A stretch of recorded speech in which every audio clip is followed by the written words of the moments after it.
Good evening, ladies and gentlemen. Welcome to the Shaw Auditorium for the regular council meeting for Monday, May the 12th, 2014. And I wonder, with your indulgence, I would ask if everyone could stand, please. We'd like a 1-minute silence for the victims of the tragic shooting that took place on Wednesday, April 30th, here in Nanaimo. Thank you.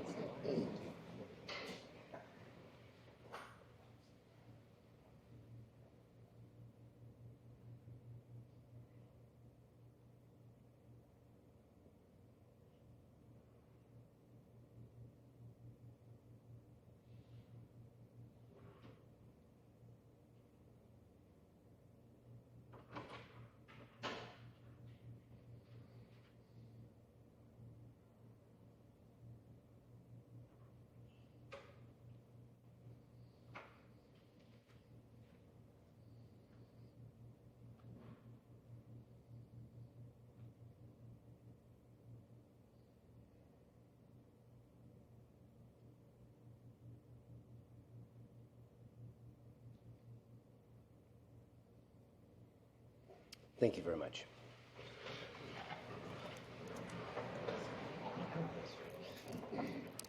I'd like now to call the meeting to order and ask for introduction of late items. Excuse me. Thank you, Worship. There are 4 items I'm going to read off. The first one is to renumber item 6A under Mayor's Report to 6B, and then add a new item 6A entitled News Release. Item 8E, DVP 231 for 897 Howard Avenue. There's just a new piece of correspondence that's been added to the agenda. Item 9B, Property Maintenance Bylaw, delete property 5254 Shelburne Drive. And the final one, item 10E, regarding the Financial Plan Bylaw 2014, there's a new delegation, Mr. Jim Taylor. Thank you, Worship. Thank you. So could I ask for a motion to adopt the agenda as amended? Moved and seconded. All those in favor? Opposed? Motion carries. And, pardon me, a motion to adopt the minutes, A and B. Moved, seconded. All those in favor? Opposed? Motion carries. Pardon me, and we'll move down into the Mayor's Report. And the first item I have is a news release that will be coming out this evening. And I think I speak for all of Council when I say that I think it's very exciting news that at the 2014 May 5 in-camera Council meeting, the City of Nanaimo entered into a series of option agreements to purchase 221 acres of land in the Lindley Valley for park purposes. This came about as a result of the 2014 March 24th meeting where staff were directed to secure these agreements. At this point, I need to point out and remind people that it's approximately 200 acres that we're dealing with at this particular juncture. There may be a bit more added later. These agreements make it so that the property owners cannot sell the property to anybody but the City of Nanaimo and are in place until the end of the year. This purchase and development of the park will cost the taxpayers approximately $9 million taken from reserve funds and will add land immediately west of the existing Caudle Lake Park, creating a linear park totaling over 367 acres ultimately. The park will protect delicate rock bluffs, wetlands, fish-bearing streams, and create recreational trails for the community. At the 2014 May 26 Council meeting, a report will be brought forward to Council to consider amending the 2014-2018 financial plan in order to proceed with the land purchase. And there's a strategic link. The purchase of land in the Lindley Valley supports environmental responsibility, which is one of the priorities identified in the corporate strategic plan. I'm just wanted to say on behalf of Council that this is very exciting. I know the community was very anxious to see as much property as could be saved at Lindley Valley. There's been some challenges there, as everyone's aware. I think I'm personally very proud that Council was able to come to this understanding.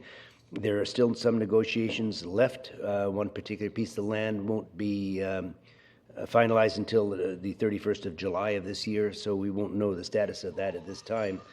But I think the preservation of parkland is so important, and I think we're all extremely excited to see this preserved for all times. Thank you very much.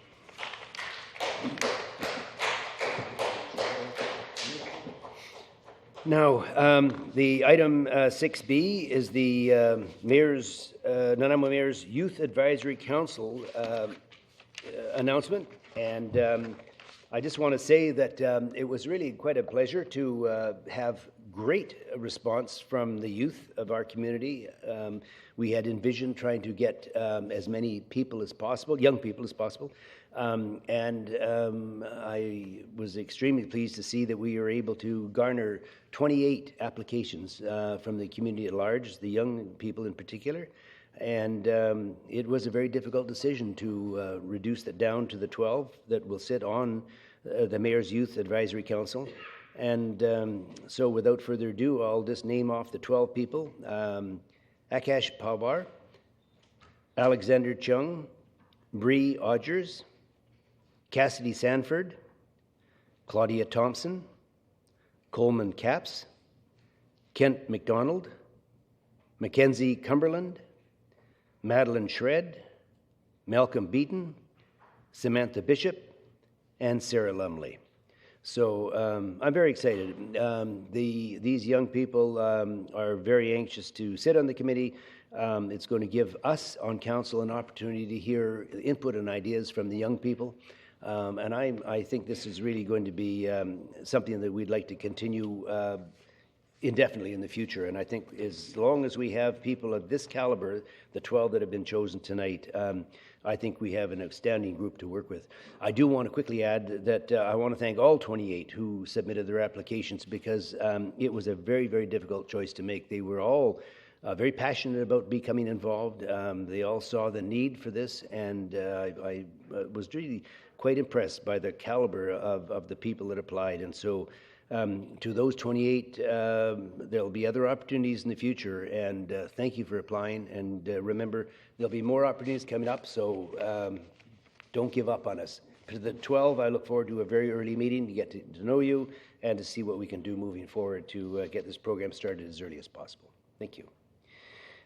Moving into administration, 7A, annual policing priorities, and we have a presentation, Superintendent Mark Fisher, Officer in Charge, RCMP Nanaimo Detachment. The purpose is to obtain council authorization for the 2014-2015 annual policing priorities. Welcome, sir. Good evening, Your Worship, members of council. It's my pleasure to be here this evening to discuss the policing priorities for 2014 with you. You'll see on the screen as we get to the next slide, I believe it's your agenda package, page 199, is where you'll see the written report that accompanies my presentation. As well, I have Mike Dietrich here with me tonight, the Manager of Police Support Services, as well as newly acting Inspector Saurabh Rupa. So I think many of you will know Saurabh. He's recently been approved to be commissioned here in Nanaimo. And that is a feat in and of itself to be able to be in a community this long and be commissioned within your community. It's a move that the city was a huge supporter of in discussions both with my supervisors and with officer staffing in Ottawa. And I know it's going to be very helpful for me as I transition into my new position here. And I think it's a great development for the community. So I asked Saurabh to come with me tonight so that he can start to wrap his head around some of the other sides of being an inspector, other than just the exciting stuff of investigating crime, but the fact that there is a whole other administrative side to the roles that we have when we get into these positions. So this is the first step in that process as well. So congratulations, Saurabh. As you know, in March of 2013, there was a great deal of work that went into developing our strategic plan 2014 to 2017 that my predecessor, Superintendent McPhail, was involved in. During that process, he consulted with over 70 different representatives and community groups, as well as mayor and council. I've had time now to review the operations of the detachment, the staff that we have, as well as meet with some members of the community and have a close look at the plan in comparison to what we do on a daily basis. I am still of the belief that it's a solid plan. I think it keeps us headed in the right direction, and my intention is not to deviate significantly from that plan. So when we talk about our priorities tonight, you're not going to see a lot of change from what you saw before. I will elaborate on some of the specific initiatives that underline those priorities, but my view is that we're on the right track and that there was a lot of consultation and good work that went into developing that plan. Next slide, please. So if we look at the first priority, it's crime reduction. And crime reduction is a multifaceted priority. It's not simply one initiative. To be successful in reducing crime across the community, we need to focus on what causes crime and what's driving it in our community. And as I mentioned earlier, in the past couple of years, our calls related to mental health issues in the community have gone up by over 20%. And that is a cause for concern for me. Our recent spike of violent offenses in the last couple of weeks, well over half of those had a mental health component to them from what we know so far. And I'm not in a position tonight to answer the questions about what were the causes of those crimes per se. I mean, that is very dependent on interviews and investigations, and we're still working on some of those. But I can, in full confidence, mention that I would say over half of those had a significant contributing factor of mental health. So that remains a concern for us. And you'll see the first bullet under crime reduction is social disorder management. So that is multifaceted in that we deal with disruption in our neighborhoods of public order, and we also work closely with mental health agencies in the community and support agencies. So that I think hope that we can do a better risk of identifying people that are suffering from mental health issues and that us and other agencies feel are at a risk of escalating their criminal behavior. And I think the earlier we can get involved and engaged in that, the better for us as a community. And we need to be reaching out so that we can find out about those issues as they arise before they become violent crimes. The second one, prolific offender management, is something that's been going on in Nanaimo for several years now. We're one of the original provincial pilot sites for that. And when the government withdrew their support and funding, there was a strong enough core local group here to continue with that. We manage a group of about 20 offenders. And it varies from time to time depending on who's in custody and who's not, so that when somebody's in custody for a longer term, we'll talk about who would be a suitable offender to bring into those group discussions. And what they focus on is supports in the community for these people, as well as sometimes support isn't the option. Sometimes just stricter enforcement, surveillance, and attention from a policing perspective is the best option for dealing with some of these people. And what we find at these meetings is people will share information about what they're observing of these people in other facets of the community or while they're in custody, and that helps us know about what level of attention we need to devote to them. So again, that's something we continue with. Violence in relationships, we are going to be one of the 3 pilot sites in the province for what's called an integrated domestic violence unit. So we will have our full-time domestic violence officer working in concert with Haven Society. They'll actually have office space at Haven Society and work in a much more collaborative day-to-day manner with Haven Society on domestic violence issues in our community. As well, it's our hope that the Haven Society worker that's assigned to this unit would also be security cleared and have access to our office as well, work with our other investigators on domestic violence issues. Drug enforcement, we have a plainclothes project team that will be working on drug enforcement issues in the community when time permits. One of the challenges, especially recently in that, is that we have to pull those bodies into major crime investigations when we have an influx of that, because they have that skill set and they're extra bodies we can use for it. Ideally, we would like them working on drug enforcement issues in the community as well. So that's the team that we would have focusing on that. Liquor control strategy, again, leaders provincially in this area, I think. Our detachment, our bike squad, and the Bar Watch program that we have here in Nanaimo is fantastic. I had the opportunity to attend one of their meetings 2 or 3 weeks ago. So I met with the licensed premise owners that are members of Bar Watch. And as well, what we're seeing now, although that had very much a downtown focus on it initially, we're starting to see now some bar owners outside of the downtown core that are expressing some interest in possibly joining Bar Watch, which I think is a positive development, and also speaks to the value, I think, that some of the current participants see in the program and the difference it's made in their, not only their business, the safety of their staff, and obviously the safety outside of their premises. So the bike squad will continue to work closely with the bar owners and with the city bylaw department, who are also a significant supporter of that program. The next priority area is youth. And engagement with youth remains a key priority for all the members of our detachment. And as you heard from Dr. Hasselback the last time I was here at Council, he and I both believe that early intervention with youth is key if we're going to make a difference in long-term outcomes for safety for the community and health.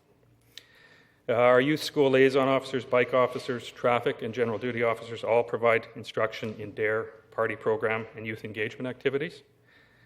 And I want to continue to encourage that it's youth engagement is not only about the officers that we have assigned or that we're paying for in school liaison. I think we all have a responsibility in regards to youth engagement. We'll all see opportunities where we can engage with youth.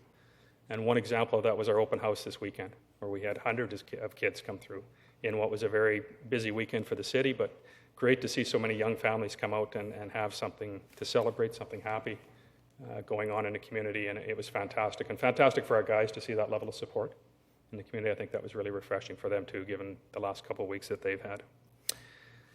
Community partnerships for youth. My view, again, police engagement with youth is not only about drug and alcohol abuse. I think we have a key role to play in helping to build self-esteem and self-confidence in our youth. And often it's those skills that we teach kids that go a lot further than anything we can teach them on drug and alcohol abuse. They'll use those skills to deal with the drug and alcohol and peer pressure issues they encounter.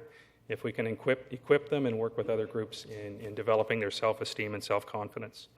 So this year, for the first time, we have members that are going to assist in a police camp for a week in Port Alberni this summer, in which we'll have several students from the Nanaimo School District attend.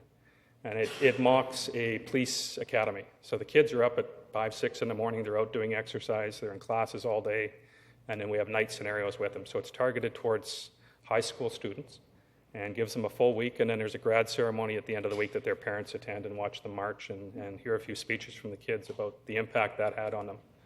That week of involvement. We're also starting to work with the social work program at Vancouver Island University around developing an after-school care program with adult mentoring in which some of our officers would be involved in. That's in the very early stages, but it's something we hope to roll out at some point in the fall with a local school.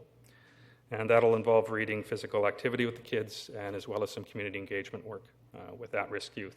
And that one will be targeted at a much younger segment of youth. We're thinking elementary, 6 to 11 years old, and also will hopefully involve their families at some stage later in the program. Lastly, we'll continue to support our officers that are involved in coaching youth sports teams and involved in other youth engagement on their off time. Next slide, please. The third key priority area is traffic, and this is always an interesting one because it's not one that the police will always come out with yet with any community meeting that we go to. Traffic always comes up as one of the top priorities when you're talking to citizens about what they feel the police need to be doing more on. Last week I attended Alexa Team Awards in Victoria, where each member of our municipal traffic unit was recognized provincially for the work that they've done on deterring impaired drivers. Last year, just the traffic unit alone took off or apprehended 294 impaired drivers in Nanaimo, which is huge. So fantastic to see that level of commitment and excitement. It's almost a competition within the guys to make sure that they're doing a good job on impaired driving.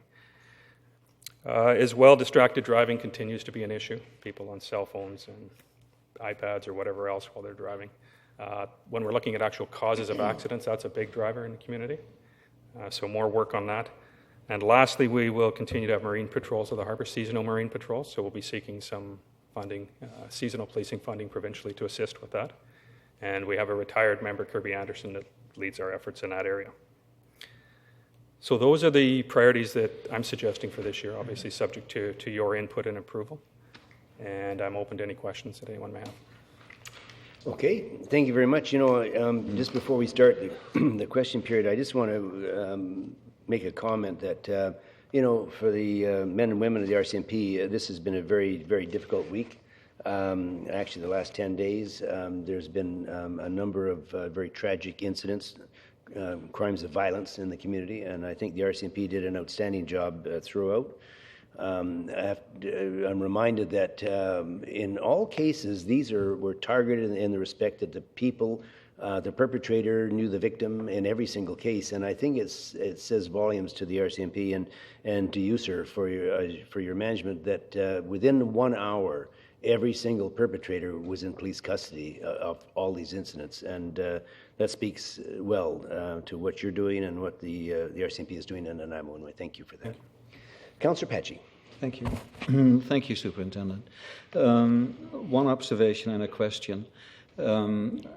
Some of us this afternoon spent time at Georgia Avenue School, and you know, I want to commend Cheryl Armstrong, Sergeant, for the excellent work that happens there. It was a really good example to, you know, again for the third year in a row to see what happens there and how they interact with the kids, and it's important. So I think we get the message on that. Thank you. I'll pass it on.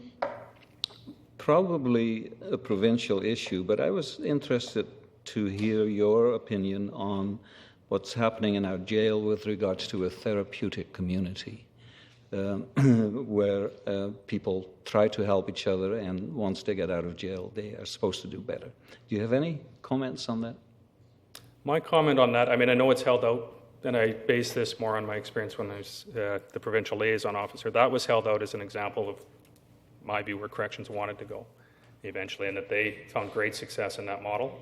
I think some of what we do in the crime reduction model with prolific offenders tries to emulate that, where people are reaching out for services, that there is plenty of evidence and examples, even some examples locally, where if offenders decide that they're ready to reach out for that help and take it seriously, and you do what you can to intervene at that stage if you're aware that they're ready, can have significant impacts. But again, there's two pieces to that puzzle, and the big one is they got to be ready for the help, which in many cases they aren't. In some cases they are.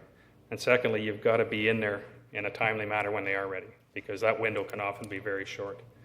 So that's where I see a lot of value in those monthly meetings of prolific offender management groups, and some of them may be short, some of them may be long meetings.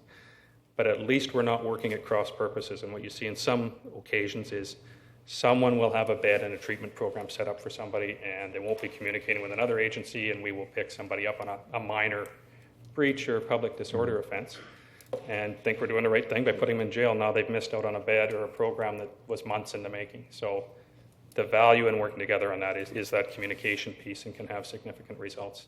The therapeutic program works well. It's just, again, it's a matter of money and resources. Thank you. Councillor Johnstone. Thank you, Your Worship. Thank you, Superintendent Fisher. I was interested in your program for the youth, the Police Academy, and I'm wondering if the purpose of that is to encourage enlistment, or to just engage the youth in the community, or what's the actual purpose of that?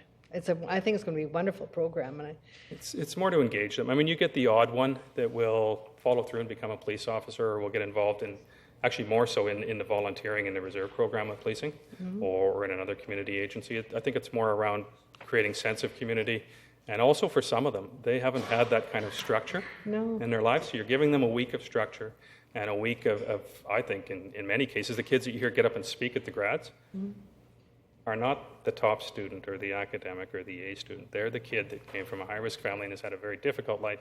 And that week may very well be the best thing that's happened to them in months. And they get up and tell you about it at the end of the week, and you talk to their parents. And those are the ones that I see makes, regardless of what they go on and do in life. I mean, great if they want to be a policeman.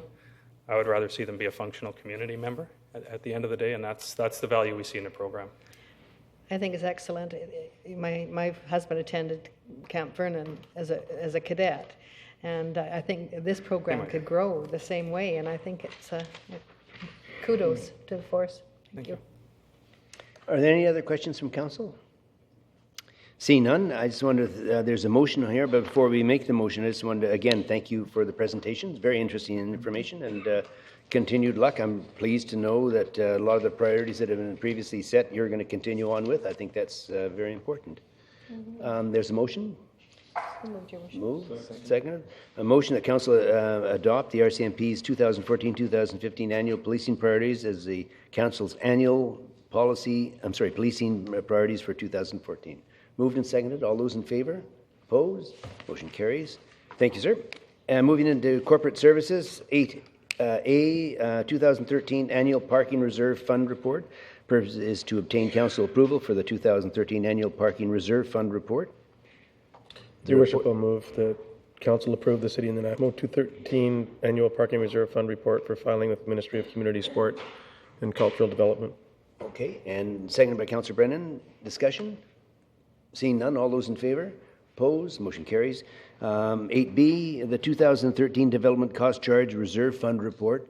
And the purpose is to obtain council's approval for the 2013 Development Cost Charges Reserve Fund Report. Your Worship, sorry. No, that's fine. Go ahead.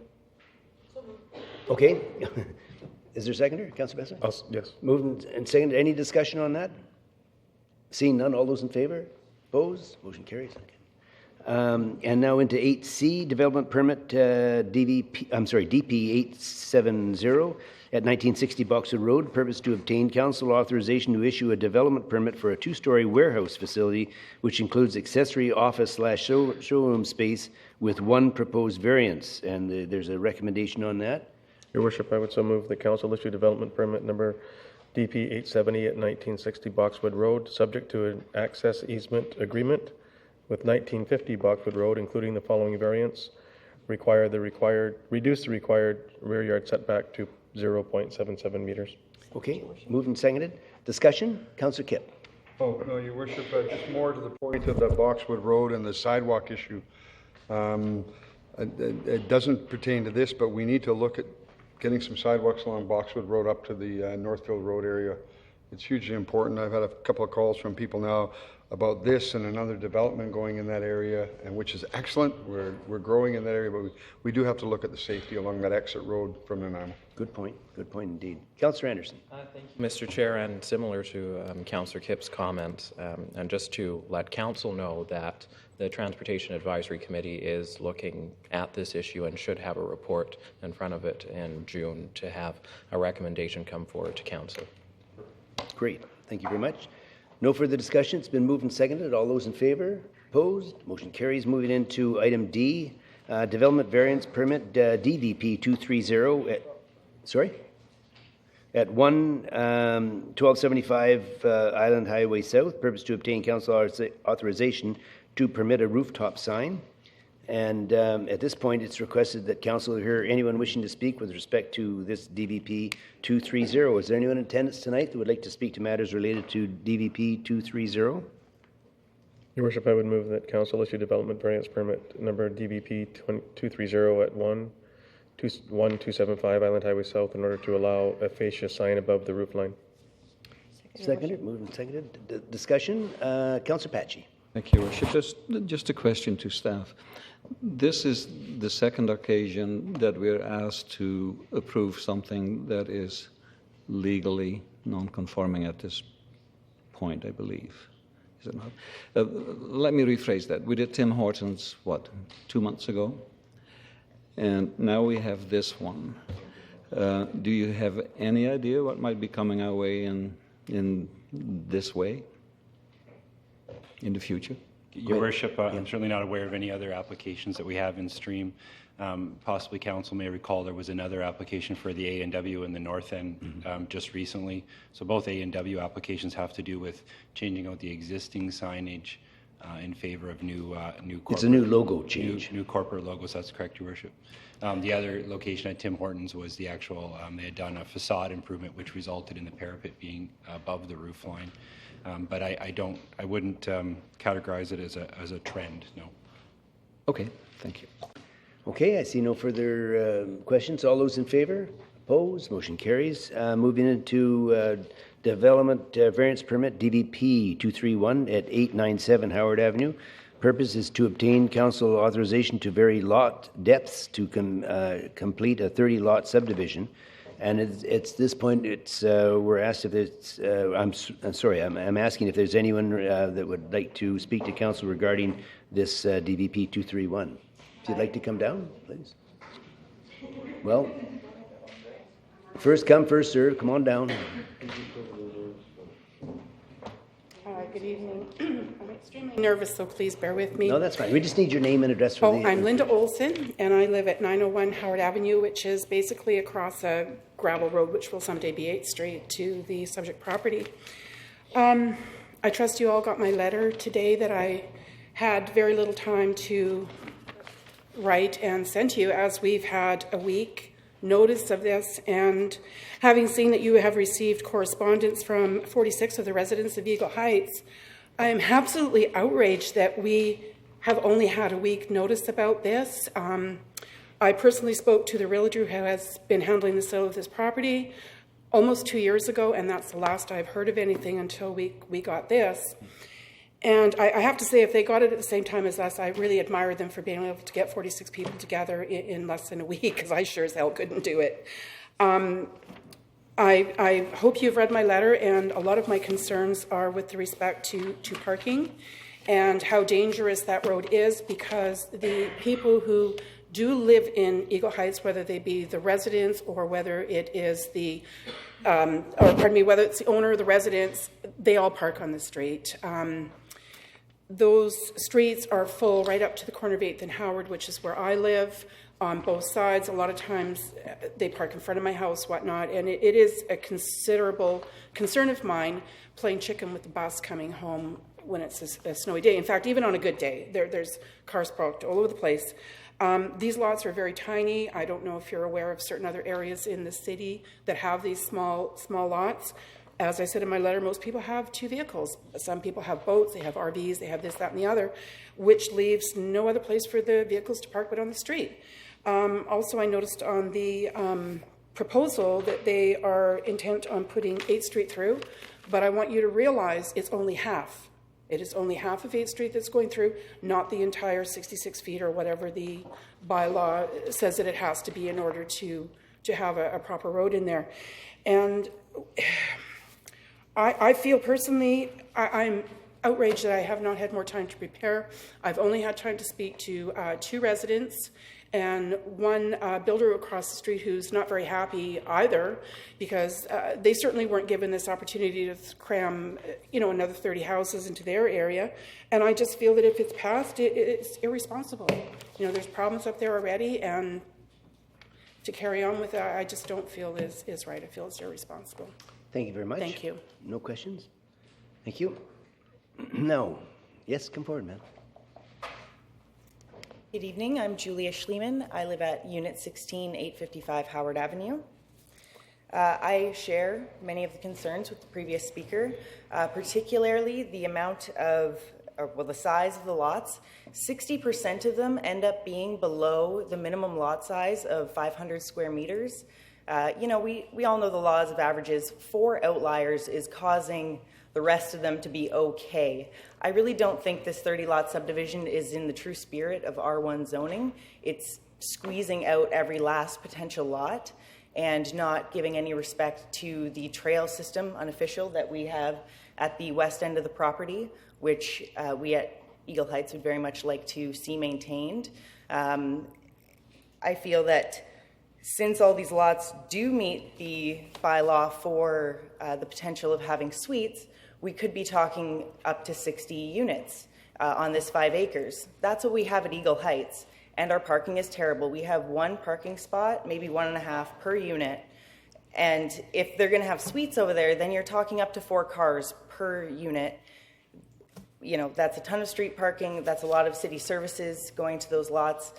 And where is the city growth? What is the need for that many lots? Why not create a nicer character of neighborhood in the southwest corner, which is currently undeveloped, of Harewood, by creating some larger lots where trees are actually able to grow between the homes, where the eaves troughs aren't, arm's length apart from each other. That's what I would like to see. It's a really big loss for me to see that my beautiful backyard, which I currently get plenty of hummingbirds and deer in, is going to be completely gone, and I would just like to see less lots in there instead of just that it being a greedy thing of squeezing out every last possible lot. Thank you. Thank you very much. Pardon me. Now, is there anyone else? Yep, go ahead. Sorry. Hi, Doris Edwards. I'm the letter writer.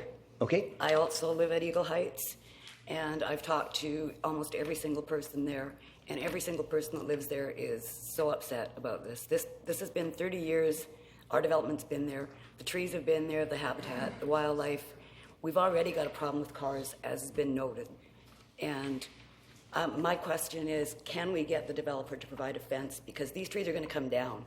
The lot on the other side of the road, that was logged like years ago, and it sat empty for the last 15 years, and the first house was just built this month. So we're going to have all those trees come down and have all the dust and the sun and the work and all that stuff, and no privacy, no protection, which we've had all these years. I bought my place because I bordered that forest. So I'd like to see the fence, and I'd like to see the pathway. And so would 46 other people that live there. Thank you, ma'am. Appreciate Thank that. Now, come down, sir.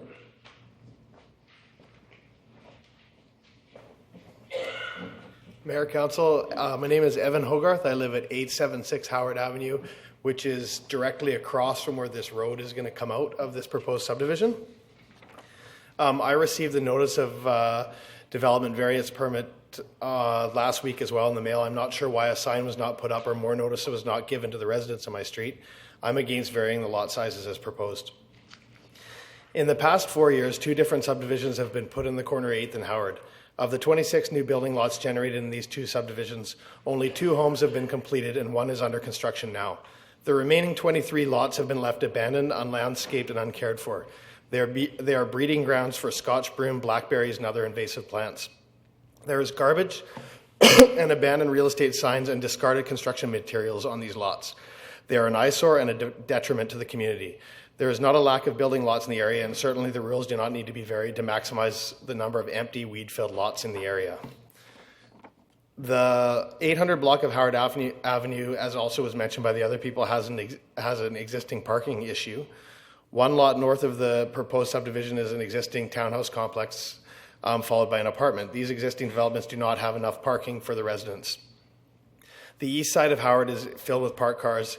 This is causing residents to park on the west side of the road, which is an unfinished boulevard. The boulevard is not meant for parking, and the result of this is a muddy mess from September until May every year. Once the existing lots get built on, more than likely with legal basement suites, it will be a parking nightmare with an average of 3 or 4 cars per lot. That's an additional 100 cars in this area, already congested neighborhood. Howard Avenue is not wide enough to accommodate all this traffic. It is not safe. About a year and a half ago, a northbound vehicle on Howard Avenue crashed into our parked sport utility vehicle, causing $14,000 worth of damage to the rear end of it. We can all be thankful that our 3 children were not in the vehicle at the time. We, along with our neighbors, are urging council not to approve this variance. This is a safe and quiet area of a struggling south end of our city. We take pride in living in the south end and are doing our best to improve it, but we need City Hall support with wise development planning in order to do this. Thank you. Thank you very much.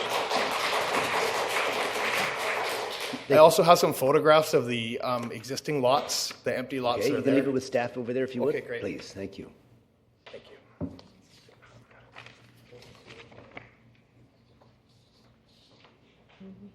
Do you want to see them now? Sure, okay. Hello, my name is Jeff Ross. I live at 878 Linwood Lane. I back onto the property but not actually touch it. My concern would be similar to what the other people have spoken about. The general area is becoming a multifamily, which is wonderful in that respect. Sorry, go ahead. Okay. I was just trying to get staff's attention. So bring the pictures over when you're finished. But it's say multifamily, and my concern is the small size of the lot. Certainly the parking that will be there and the congestion in the general area of people who will transfer from there over to the college by way of an alleyway that takes onto our street and takes onto Brookfield Drive.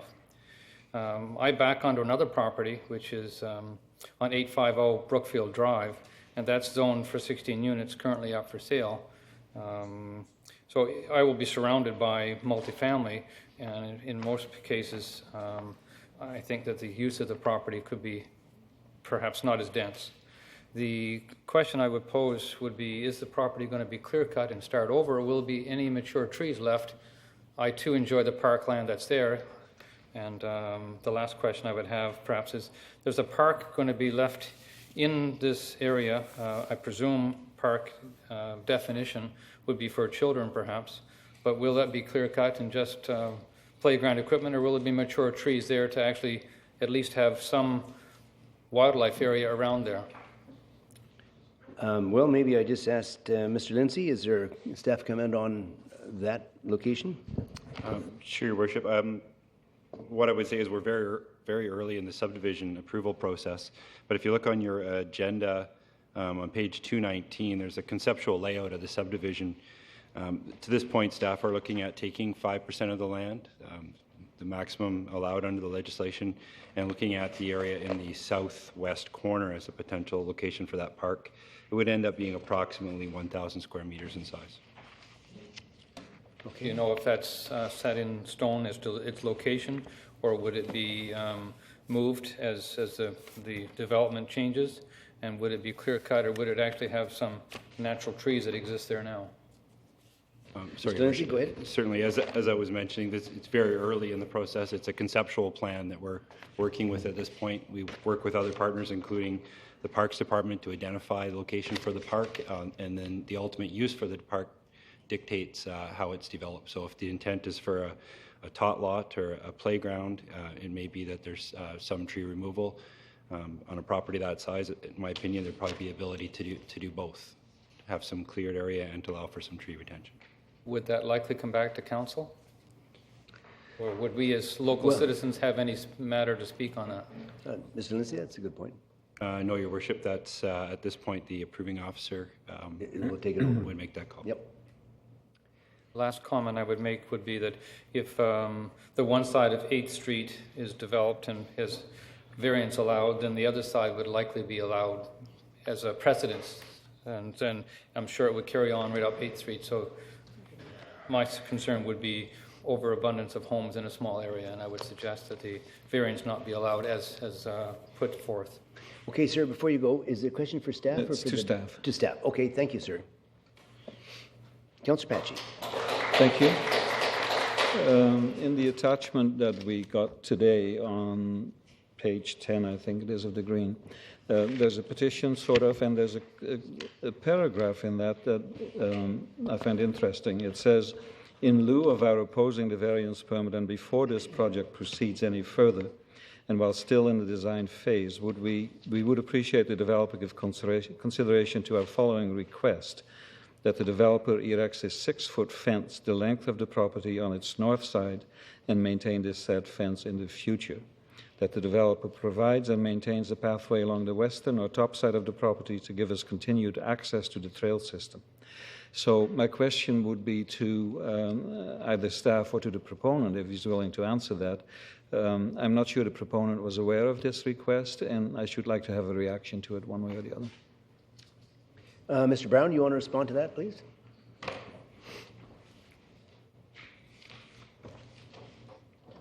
Thank you, Your Worship. Keith Brown, land consultant, and I represent the land surveyor and the owners that have been working on the project.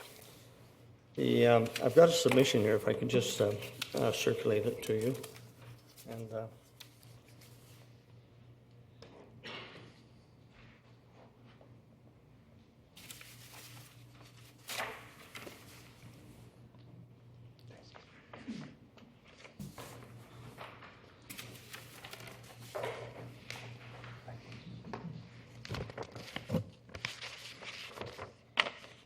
copies. We can share. Okay, thank you. The development variances submitted to council involve changes to the dimensioning of the proposed residential R1 zone lots. Now, these are existing zone residential lots. For the most part, the lot depths are being reduced and the lot width frontages are increased in width.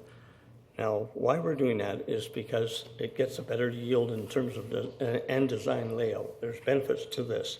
The increase of the lot widths are user-friendly and provide greater flexibility in housing design.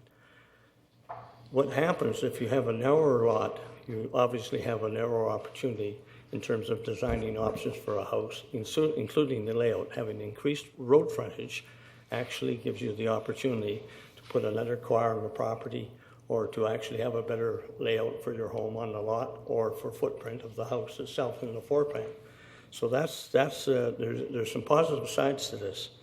It is our understanding that some questions have risen regarding privacy along the south, along the south boundary between the existing strata townhouse development, that's Eagle Heights, and the north boundary of the proposed residential 1 zone lots. This may be addressed through fencing 6 feet high between the two uses, providing privacy. That's acceptable. So from the concern about wanting privacy, that we subscribe to that.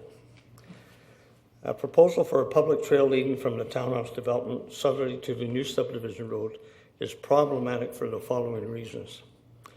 A public trail being constructed would extend to the property line of the townhouse property and would be gated.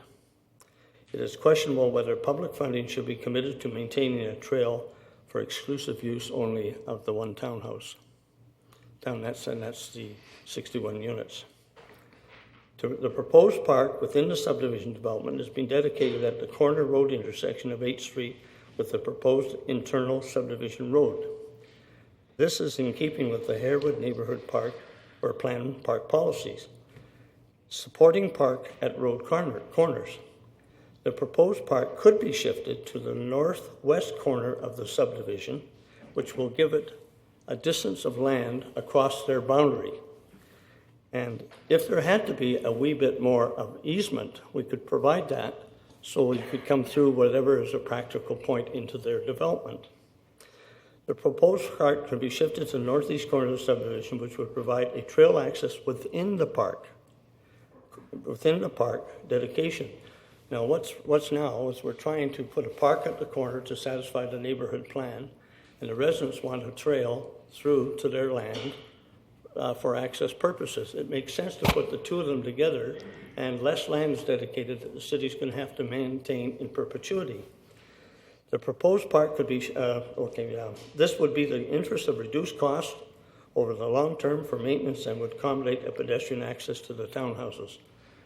It's also, I think, a plus in terms of coming through the neighborhood park, which would be eyes on the park instead of eyes on the street. So the subdivision plan design being presented respects the spirit of the Harewood neighborhood plan, and the variance in lot dimensions are user-friendly in terms of site design and layout. I just point out again, we're back to, it is R1 zone land, and I would have a difficult time finding a person that could criticize the principles that we're applying to get a better subdivision layout and move forward with the development. So respectfully submitted. Okay, Mr. Brown, just before you go, question to Mr. Brown? Just a question to Mr. Brown, if I may then.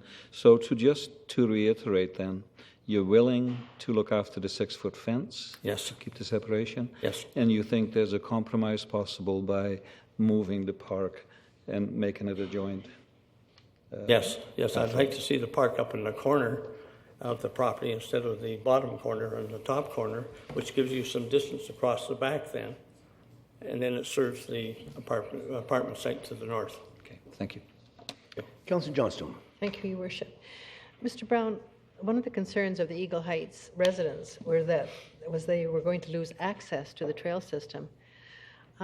What was the thought behind gating or locking this strictly for the residents? Well,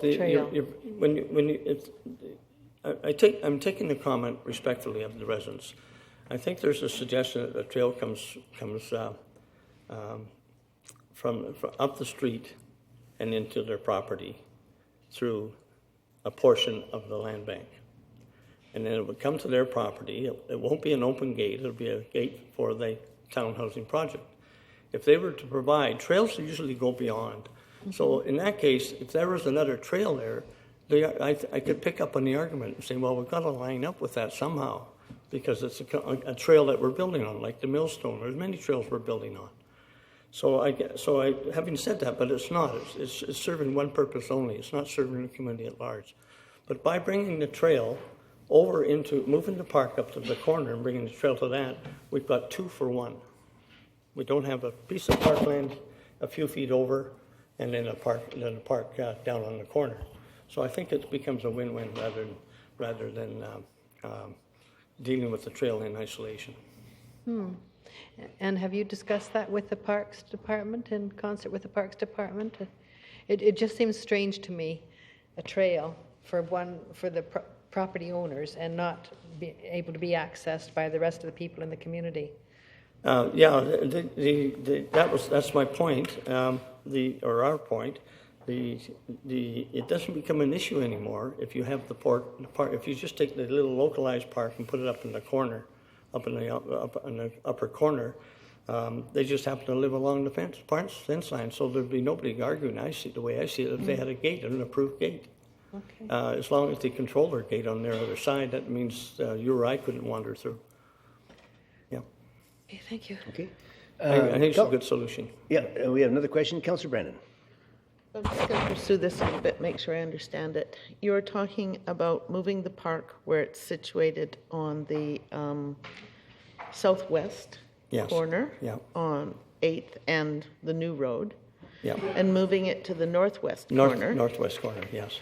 So there would be access from the new road, and then you would be building the trail to access it as well at the back? The design the subdivision design would be altered, and at the northeast corner would be the park. The trail which means that it abuts now. Northwest corner or northeast? Northwest corner, is it? Okay. Yeah. So now it abuts the property in question, the multifamily site. We'd come down there, and then your trail would just come out and bring it out to the road edge. Right. Yeah, which is going to be a sidewalk. Right, okay. Yeah. So there would be no gating of the trail, or there would be gating? Well, the gate would be there, but it serves the community. Right, But okay. first of all, it serves the community. We're not building a trail impacting the design layout. Right. And the park. It's a two-in-one. Right. Brought back into one. So the purpose of the trail... So it is a solution. Yeah. So the purpose of the trail, from our point of view, would be to access that little park. Yes, well, you'd have a trail anyways. Yes. Of some sort in the park. Right. Yeah. Okay. Thank you. Okay. Now, is there any other questions from council to the delegation while Mr. Brown is here? Councilor McKay. Thank you, Worship. Mr. Brown, what does the density come in at based on the current plan? Pardon me? The density. The density, there's 30 home sites, and there's 61 strata units on the property next door. So the density for the Harewood neighborhood is to be 10 to 50 people to the hectare? Is it 10 to 50 is what it's supposed to be? I'm sorry. Maybe it's just one sec. Mr. Lindsay, do you want to make a comment here? Yes, Your Worship. Just confirm what Councillor McKay was saying. That's the density targets we have under the official community plan. This property is approximately 2 hectares in size, 30 single-family homes. You're looking at approximately 15 units per hectare, not including secondary suites. 15. That's correct. Thank you. Okay, any further questions for the delegation? Councilor Bestwick. Thank you, Worship. The question isn't to the delegation, but to staff, following up on the hectare and the number of units per. That's number of units per the buildable. So when we're taking out roads and sidewalks and parks, is that taken into account when you arrive at the number of units? So the number I'm quoting you would be based on the gross area. So that includes roads, park. The total site area prior to development is 2 hectares in size. So is that typical to how we would identify the number of units, 10 to 50 in this case, per hectare, with a gross space, which means prior to roads and sidewalks and parks? Your Worship, that's how I would interpret that number, yes. Yes, Mr. and Swayze, Your do you want to Worship, make a I comment? just wanted to add that that's typical of how you calculate density in the multifamily or in the single family. But this is to characterize it as low density single family development. This is not higher density, it's not medium density, it's low density.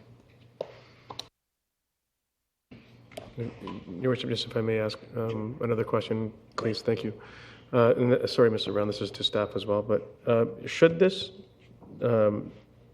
variance not be approved, what is the number of is it a unit right now on 2 hectares? Like a unit that's what is all that it's able to accommodate right now without the variance permit? Certainly, Your Worship, that's an excellent question. The property right now is zoned for single family, allows for 500 square meter lots. So certainly the applicants could come forward with an application that did not require lot depth variances, and they did look at options, but some of those options included 2 cul-de-sacs coming off of 8th Street, for example. So almost the exact same unit yield would just be a different configuration. The reason that they're before you this evening is because staff worked with them to come forward with more of a grid layout and respecting the policies that are out of the recently adopted Harewood neighborhood plan. So there is definitely development rights there, and there would be the potential to subdivide this land to single family without variances. Thank you. Okay, Councilor McKay. Thank you, Your Worship. So you just hit on something, and that's the grid layout as opposed to the cul-de-sac layout. And it's my understanding that based on our transportation plan that we've been spending so much time with and we intend to bring forward soon, that it's the desire and design to go to a grid style as opposed to the old traditional style. Am I correct? Your Worship, that's correct. I think it's echoed in the draft transportation plan, but certainly in the neighborhood plan.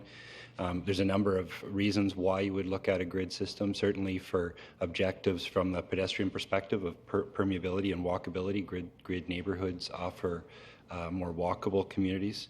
They're also more efficient to service from a city perspective. So when you're looking at issues like snow plowing or simple hard costs of servicing it, they're more efficient systems to service in the long run.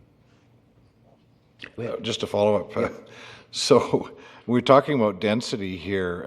My son lives in Langley on a 25 by 100 foot lot. There's a two-story house with a basement suite in it on this 25 by 100 foot lot. It might not even be 100 feet, it might only be 90 feet. And in the back, there's a two-car garage with a carriage suite above. There are currently 6 people living on that property, that one 25 by 100, but the density of that is significantly higher than this. And I know it's a nightmare. It's an absolute nightmare, particularly for parking.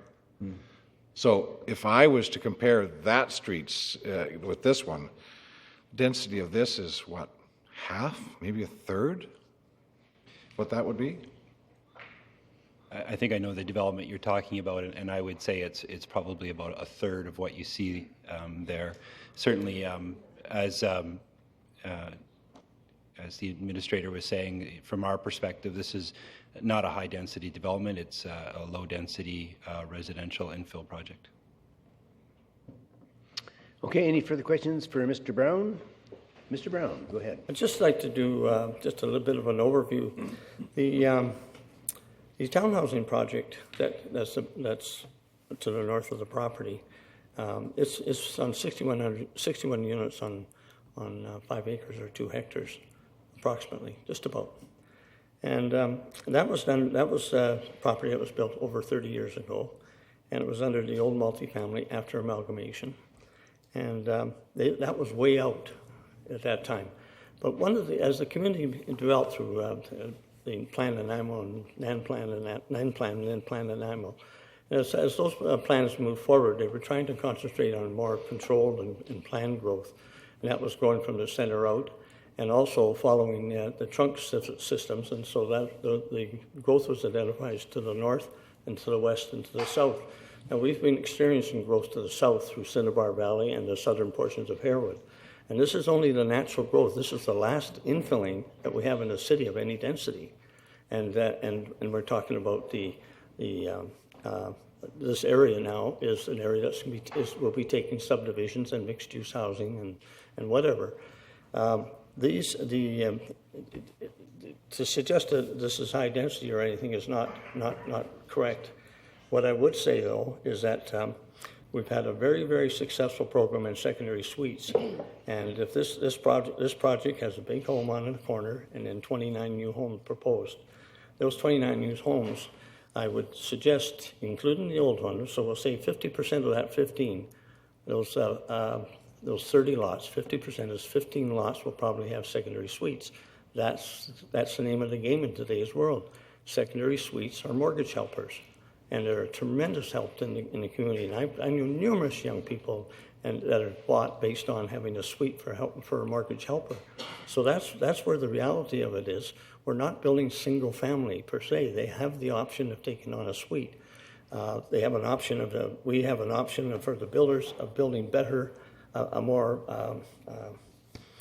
more features in their design can be added now with a few more feet by using the lot averaging. Instead of going as deep, we're going wider, same square footage of lot size. So I think it's a plus. The park needs to be looked at. Okay, I might just ask, Mr. Brown, you've heard several people come forward with concerns about the parking and access and egress and so on. I mean, you obviously are well aware of the project. I mean, do you agree that parking is going to be a problem? Is it a valid concern? There is when you get down to your smaller lots of 33 feet, you have that issue because you're dealing with 3,500 square foot lots. But when you're up at the 5,000, there's room for parking on site. There also just by going to the lot, by going to a wider lot, you will pick one up, 2 or 3 more car parking on each side of the street, along the street, longitudinally speaking, because you have wider lots versus narrower lots. So parking will always be an issue, but not to the point where we're looking at a lot of those small lots in particular that we've been seeing that, not rather than periodic lots within the subdivision, but in terms of lots in mass within the subdivision at the small lot size. So, in my point of view, I think the plan is well thought out. Okay, sir. I see no further questions for you, sir. Thank you very much. Thank you. Now, is there anyone else that intends? Yes, come down. Well, is there any other first-time speakers that haven't spoken yet? And then we'll call on you next, sir. I should take this off, John. Take me off. Good evening. My name is Shannon McIntosh. I live at 876 Howard Avenue. I don't have a lot of time to prepare, unfortunately, so I'm a mother of 3 small children. I, too, am really concerned for my children's safety regarding the vehicles parked on the street along Howard Avenue already. I can't even imagine what's going to happen when you jam 33 houses into the space across the street from us. We already know we have neighbors. We've had 2 houses built around us, and they already have 4 cars each. There's a 2-bedroom suite downstairs and a 2-bedroom suite upstairs in these new houses that have been built. And there's, 2 people that live downstairs, each have a car. 2 people live upstairs, each have a car. That's 4 cars. I can't describe to you enough. Please drive through our neighborhood and look. And just see, it's an issue. It's a major issue. And putting a park in the corner isn't going to solve any of our issues. Maybe they should make it a parking lot.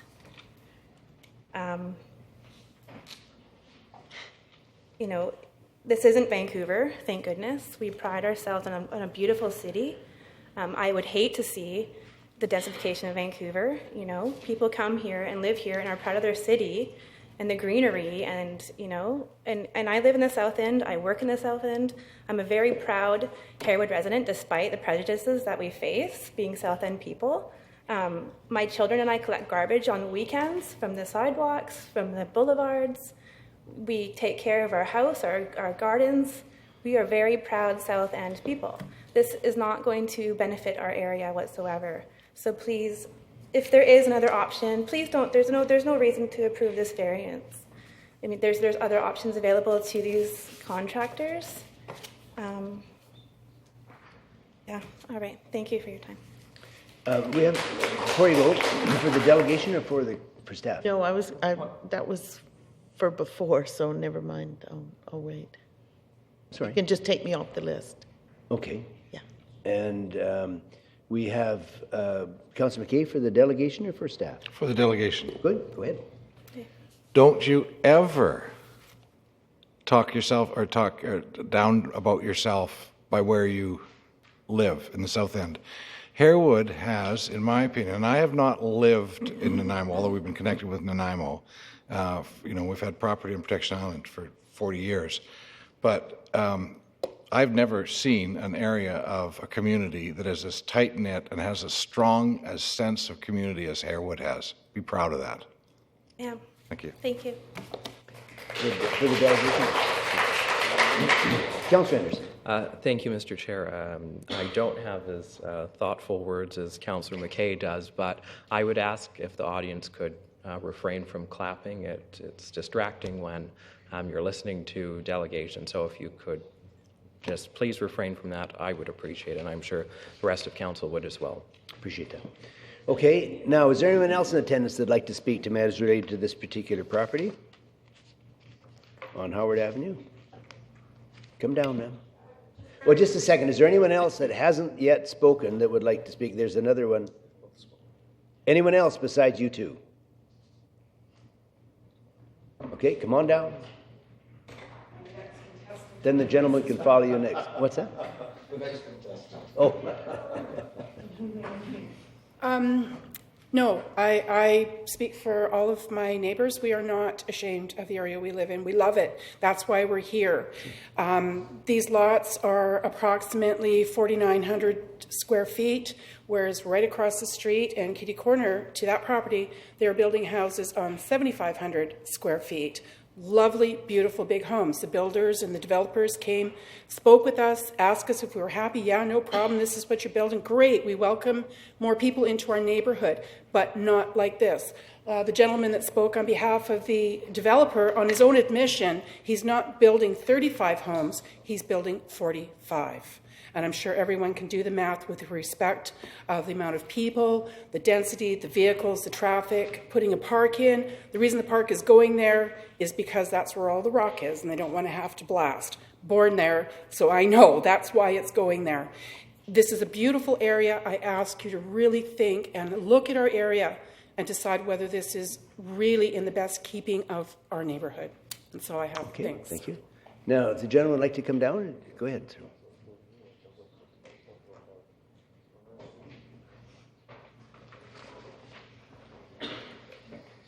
If you could look at your diagram of the map, and it's not indicated, but Linwood Lane is, if you're holding the map this way, upright, Linwood Lane is the cul-de-sac that you see to the left of the paper. I indicated before I live at 878. I love the area, and I put up with the parking because I love living there. But I have 5 vehicles, all registered, all licensed on my property. And yet it's only a double-wide property. So I would ask in a moment, I'm sure these new subdivision will have a double-wide as well, but if you look at the same map on 868 Linwood, they have 2 vehicles and no suite. 874 has a suite, and they have 6 vehicles on the property or on the street in front. I have 878, and I have a suite, a double bedroom, and there's 5 vehicles on my property, of which I often park on the road. And 882 has 4 vehicles, and they have a suite. 885 has a suite, but currently not rented, and they have 2 vehicles there today. 881 has no suite, but they have 4 vehicles. And 877 has 4 vehicles, and 873 has 4 vehicles. So on that cul-de-sac, I didn't add the numbers, but the numbers that I quote include recreation vehicles. And boat, trailer, motorhome. So parking is at a premium there, and that doesn't account for any visitors that might visit on that street. I did hear that the amount is roughly 15 homes that might have secondary suites. I'm pretty certain they would run into the same problem that I have in my street. The garbage truck can't make a circle. The snowplow is a joke because it makes one pass in and then turns around and backs out because he can't make a circle for the vehicles. There's also a fire hydrant in front of 874, so that limits the parking on that street. I know it's an important feature, but it still takes away a couple of parking spots, as well as underground hydro, which takes away at least 1 parking spot. I guess that's all I'm going to speak on, is just the parking aspect, because I live right there and I see it. Okay, Thank sir. you. Thank you. Councillor McKay. For the further delegation. Okay, sir, before you go, excuse me, sir. Oh, I'm sorry.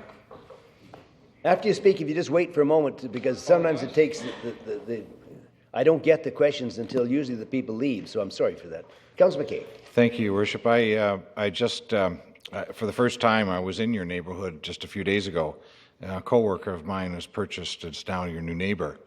And I got to admit, parking's pretty crummy there. But would you not admit that what the land use consultant just said a few minutes ago was exactly, you and your problem with your cul-de-sac is exactly what they're trying to avoid by going away from the cul-de-sac design into the grid design? I understood that. Yeah. But it's still the amount of vehicles that are going to be there. And whether there's a cul-de-sac, still going to have underground power, I'm sure. So they're still going to have the green boxes.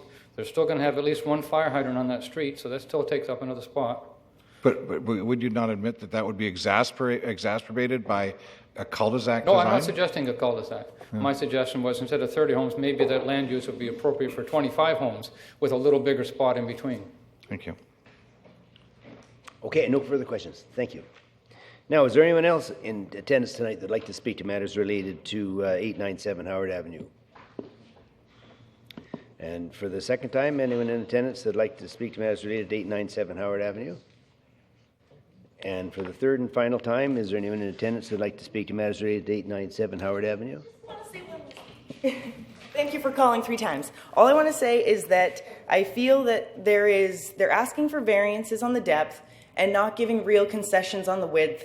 I would like to see 3 less lots, one on each of the streets on this subdivision plan to create each lot to be a little bit larger, and hopefully all of them can actually be above the minimum lot size as prescribed in the zoning. Thank you.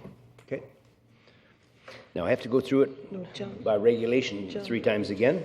John? So, Councillor, go ahead, Councillor Brennan. Yeah, I just have, Councillor Anderson or? Well, I don't know. No, it's Councillor Brennan is on the here. Are you on or are you off? Or are you? Because I have just your name. Okay, thank you. For the delegation or for somebody or for staff? For our staff, Okay. please. I think that this is what you said, Dale. Councillor Brennan, can you move your microphone over just a little Okay, I bit? think I heard this correctly. But maybe I'll just ask you some questions and see if I can figure it out. So what the zoning that is currently on that property would allow how many lots, property size lot, or, current size lots? So the minimum lot size is 500 square meters. However, you're allowed to do some lot averaging, as we see in the proposal here, so you end up with some lots that are slightly smaller.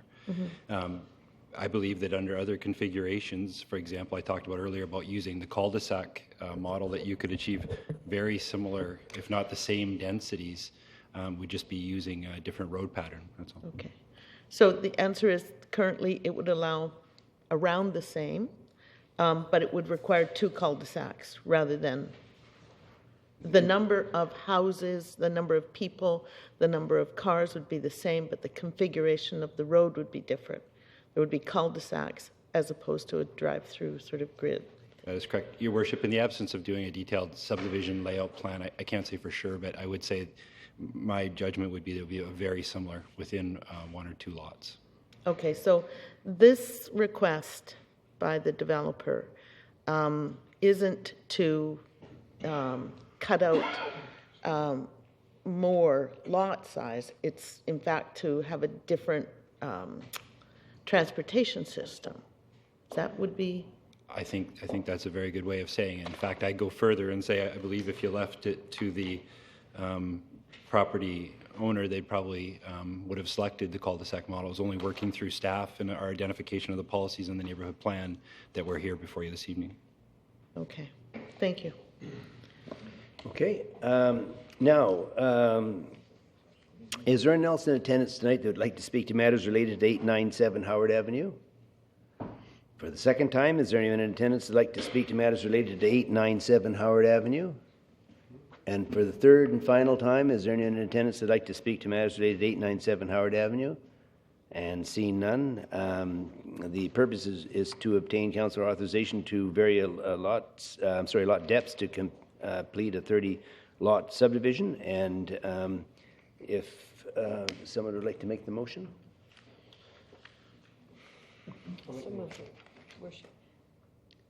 Bill?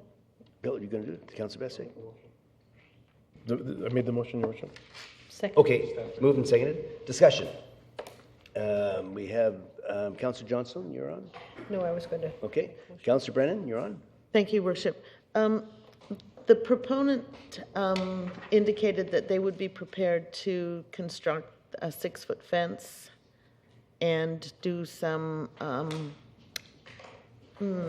changes, I guess, to park location and the trail configuration. So if we pass this motion as is, would they be beholden to do those, or do we need to amend this motion to ensure that the fence and the park are configured as promised this evening.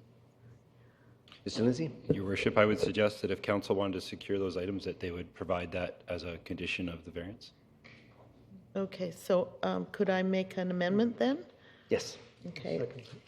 So the motion would read as it did, but it would end with, on the condition that the provisions of the 6-foot fence and moving the park to the northwest corner be secured.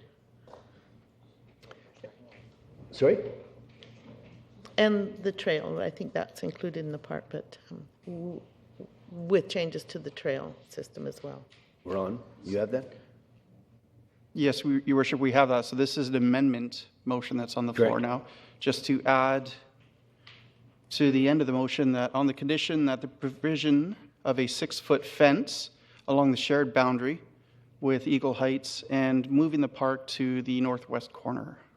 Okay. Is that And to include changes to the trail. And include changes to the trail. So that's the amendment motion on the floor, Your Worship. Okay. Would anyone like to speak to the amendment? Well, they have to speak to the amendment only now.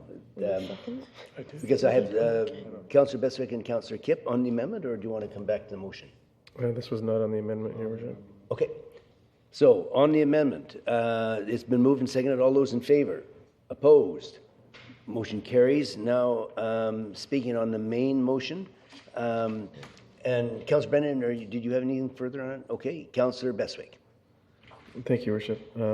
I'm really just speaking to the fact that this is for a lot depth reduction. And if this property were to be developed without any development variance, which we wouldn't be sitting here discussing, it would be in the neighborhood of 28 to 30 lots or the same amount of units. And while I empathize with the neighborhood, I haven't totally been fond of some of the developments that have taken place when they're not sensitive to the neighborhood. And when I read what we've been discussing about neighborhoods and people that live in them and the character and its form, and when I read on page 217, paragraph 2, the community-supported redevelopment objectives for the local area articulated in the Harewood Neighborhood Plan include the following: work toward a sustainable community, preserve community character, foster a complete mixed-use community, ensure a mix of affordable housing, encourage local economic activity, and promote a healthy lifestyle and protect views and vistas. You know, our own plans and et cetera are so wordy and are so challenging to complete, to make those people that live in those neighborhoods complete. And these for me are becoming more and more complicated and challenging each and every time we do it. But knowing that it's RS1, knowing that in 2008 or so we made those RS1s cottage or secondary suite eligible, knowing that this property would be eligible for in the neighborhood of 30 units with secondary suites, it's very difficult to actually say no based on our previous decisions that we've made. And given that, Your Worship, I'll be supporting the motion. Thank you. Councillor Kipp. Thank you, Your Worship. I guess when we get to the plans that say density, mix of housing, uses, secondary suites, typically most RS1 houses now have a suite in them. It just, unless they're under about 350 square meters or 400 square meters, you can't really get a secondary suite onto it. I guess one of the concerns I have here is that the DVP doesn't really require public input because it's part of the planning process and people are asking for it. So there's no public hearing on these type of things and the density issue. I think that's the neighborhood's biggest issue, that they probably weren't aware that stuff was going on in their neighborhood. There was no notice, and their concern has been public time. The interesting thing is what they call it, Eagle Ridge now, Horizon Manor. My name's on those plans. That density went into there in 1974 when I worked with Jess Construction. We built those. I actually did the plans, and it's a lot denser than this subdivision is now, than this one. And it's a tough one. That seems to work, and the people enjoy that type of lifestyle. The thing for me, the problem is with the DVP again, is the public doesn't understand the process. And they're stuck in a process where they hear with only a matter of days, and this is like, Thursday this comes out, it's on the agenda, somebody hears out, and there's all of the thought that goes along that. I think we need to improve that process. This is a tough one for me. You hear all of the concerns, and the traffic is an issue. The one person said maybe they should turn the park into a parking lot instead of it. It almost makes a bit of sense. This area is growing, it's changing. We just passed a grocery store just down the street. We're passing a lot of things in the area. It's a tough one for me, but it suits the plan. I like the idea of the non-cul-de-sac. That's hugely better for snow plowing, for firefighters, for ambulances not getting caught in cul-de-sacs. So the design is, but then again, the problem I have is stacking all of one type of lot into a house. When I look at the greater neighborhood, past Nova and on to 7th Street and up 8th and down farther onto 9th, there is a mix of housing. This will help create a mix of housing in the area, so it's a really tough one. I think I support it. So. Okay. I think still. Councillor Patchy. Thank you, Worship. I'll be able to support the motion as well, and that is first of all because it is within the ideas and the plans of the Harewood neighborhood plan.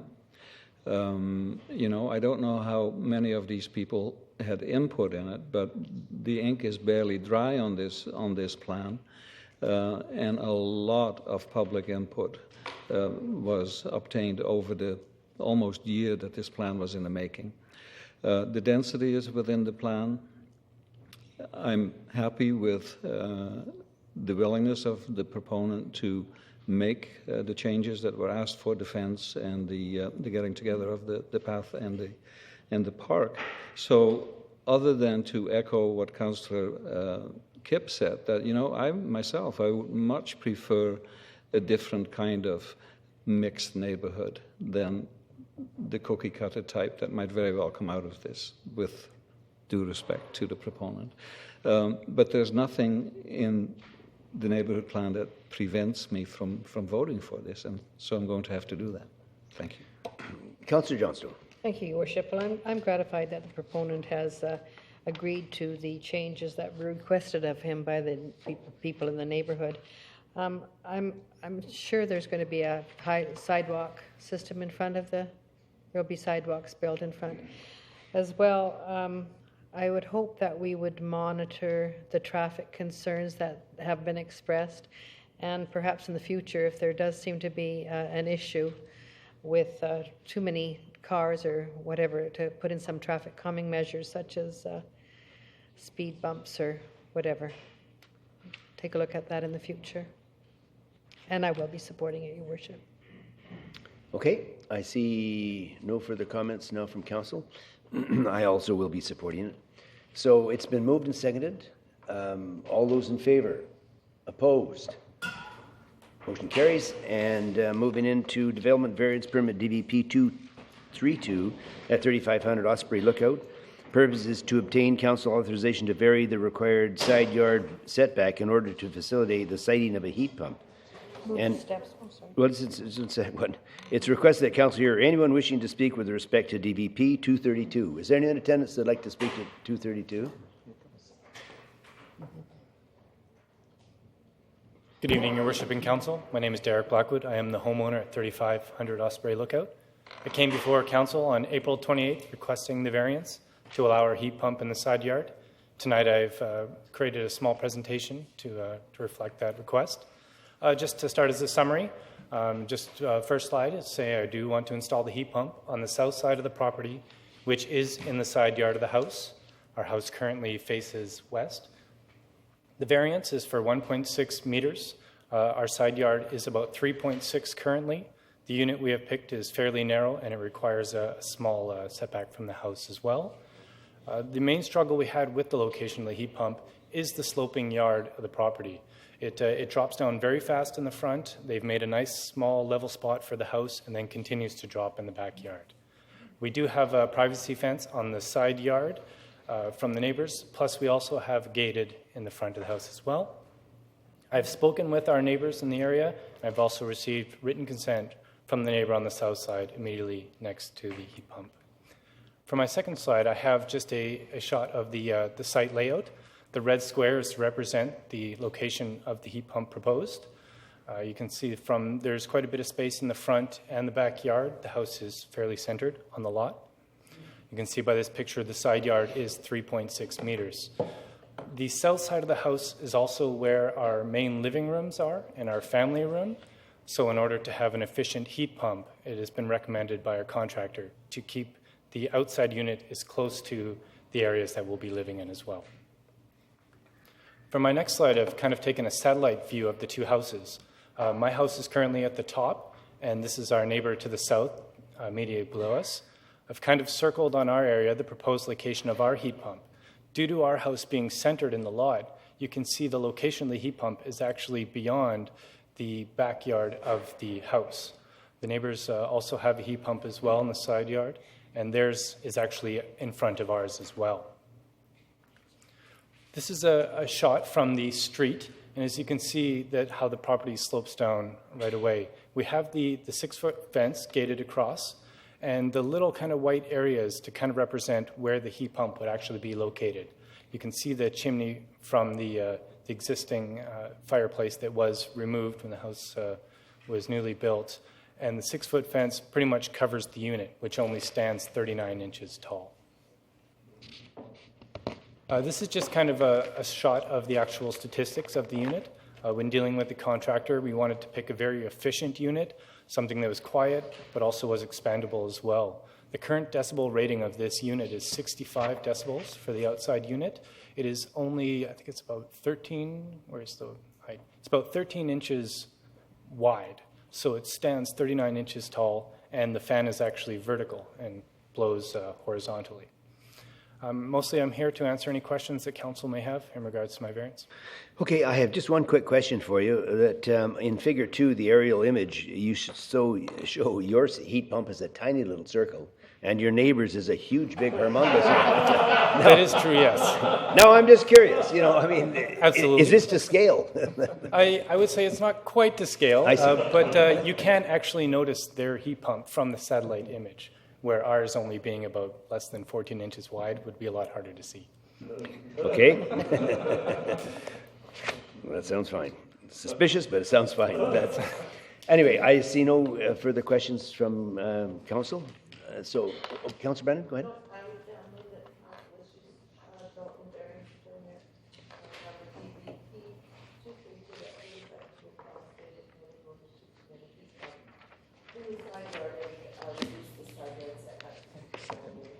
Councillor Patchy seconded. No discussion on it. All those in favour? Opposed? Motion carries. Thank you very much. Outstanding presentation. Thank you.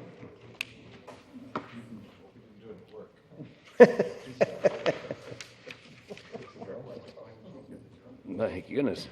Okay, so moving on to now item G, rezoning application RA 328 at 5220 Hammond Bay Road. Purpose to present a rezoning application to rezone the subject property from single dwelling residential R1 to townhouse residential R6 in order to facilitate a multiple family residential development. And the staff recommendation is there. The motion that council support the application and direct staff to secure a lane dedication and the community contribution prior to the adoption of zoning amendment bylaw 2014 number 4500.065. Should council support the bylaw at third reading? Move staff's recommendation, Your Worship. Moved and seconded. Discussion? All those in favor? Opposed? Motion carries. And the bylaw? The bylaw, the zoning amendment bylaw 2014 number 4500.065 RA 328 to rezone 5220 Hammond Bay Road from single dwelling residential R1 to townhouse residential R6 to facilitate development of 8 townhouses past first reading. So moved, Your Worship. Moved and seconded. Discussion. All those in favor? Opposed? Motion carries.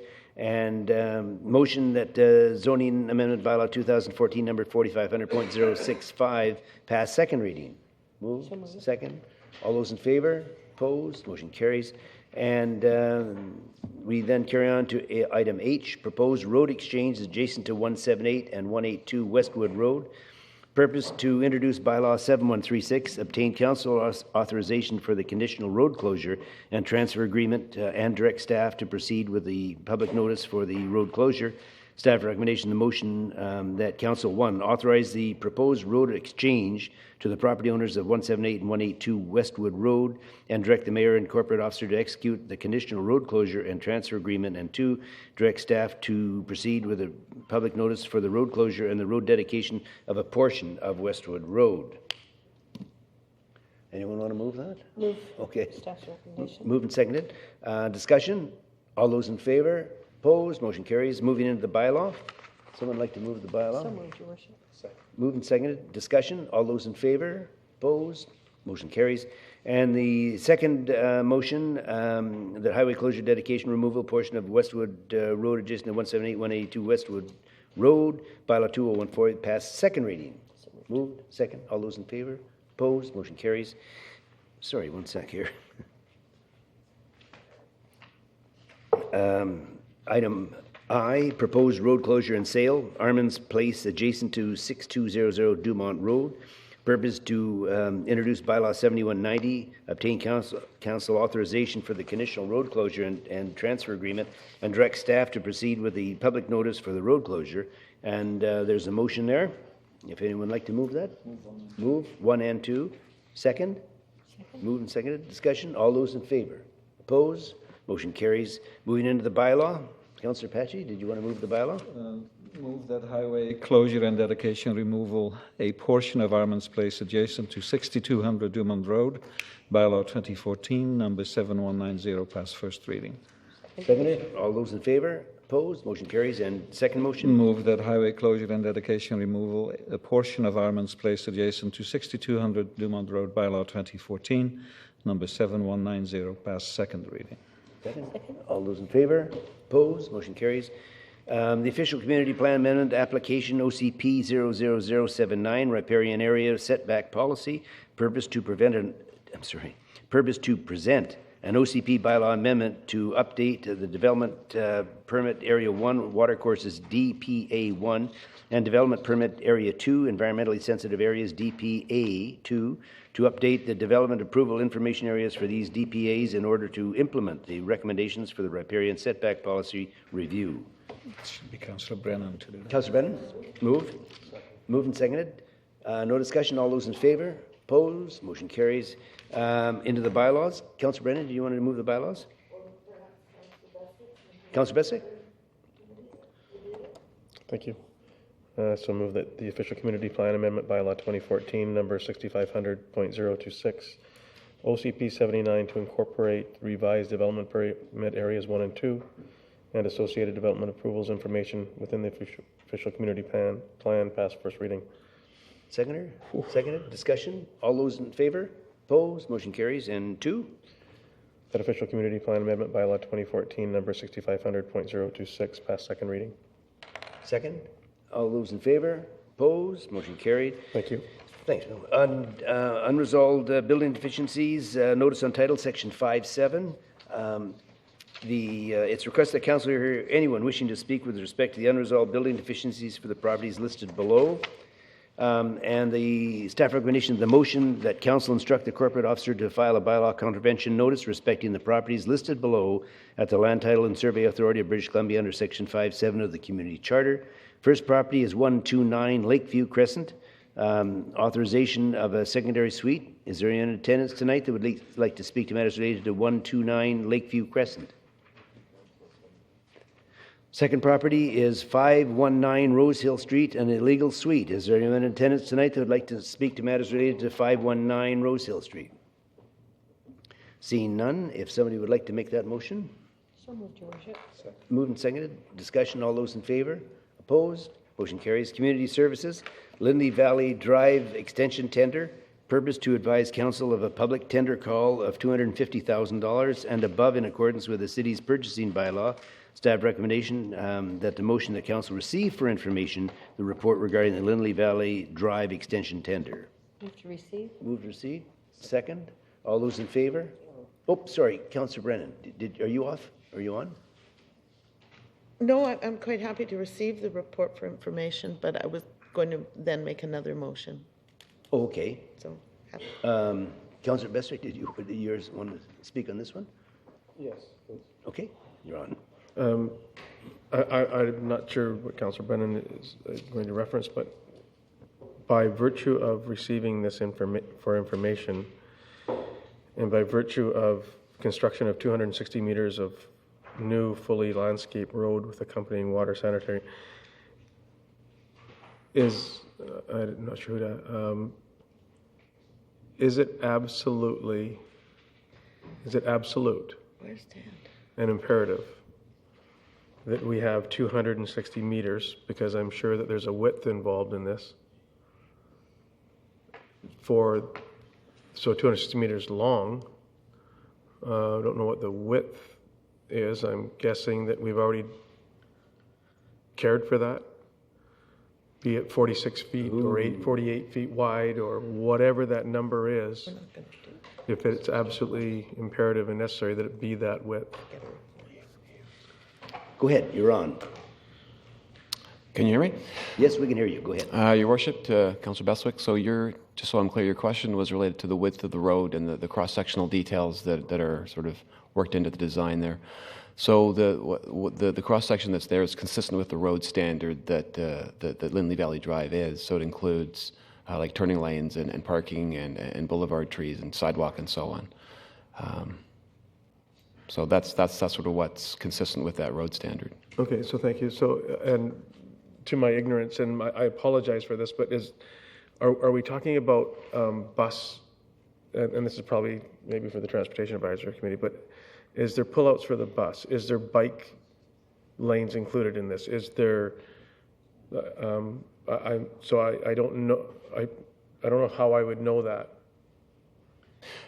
So there's no dedicated like bus pull-off bays. There's street parking. There's bike lanes included in this.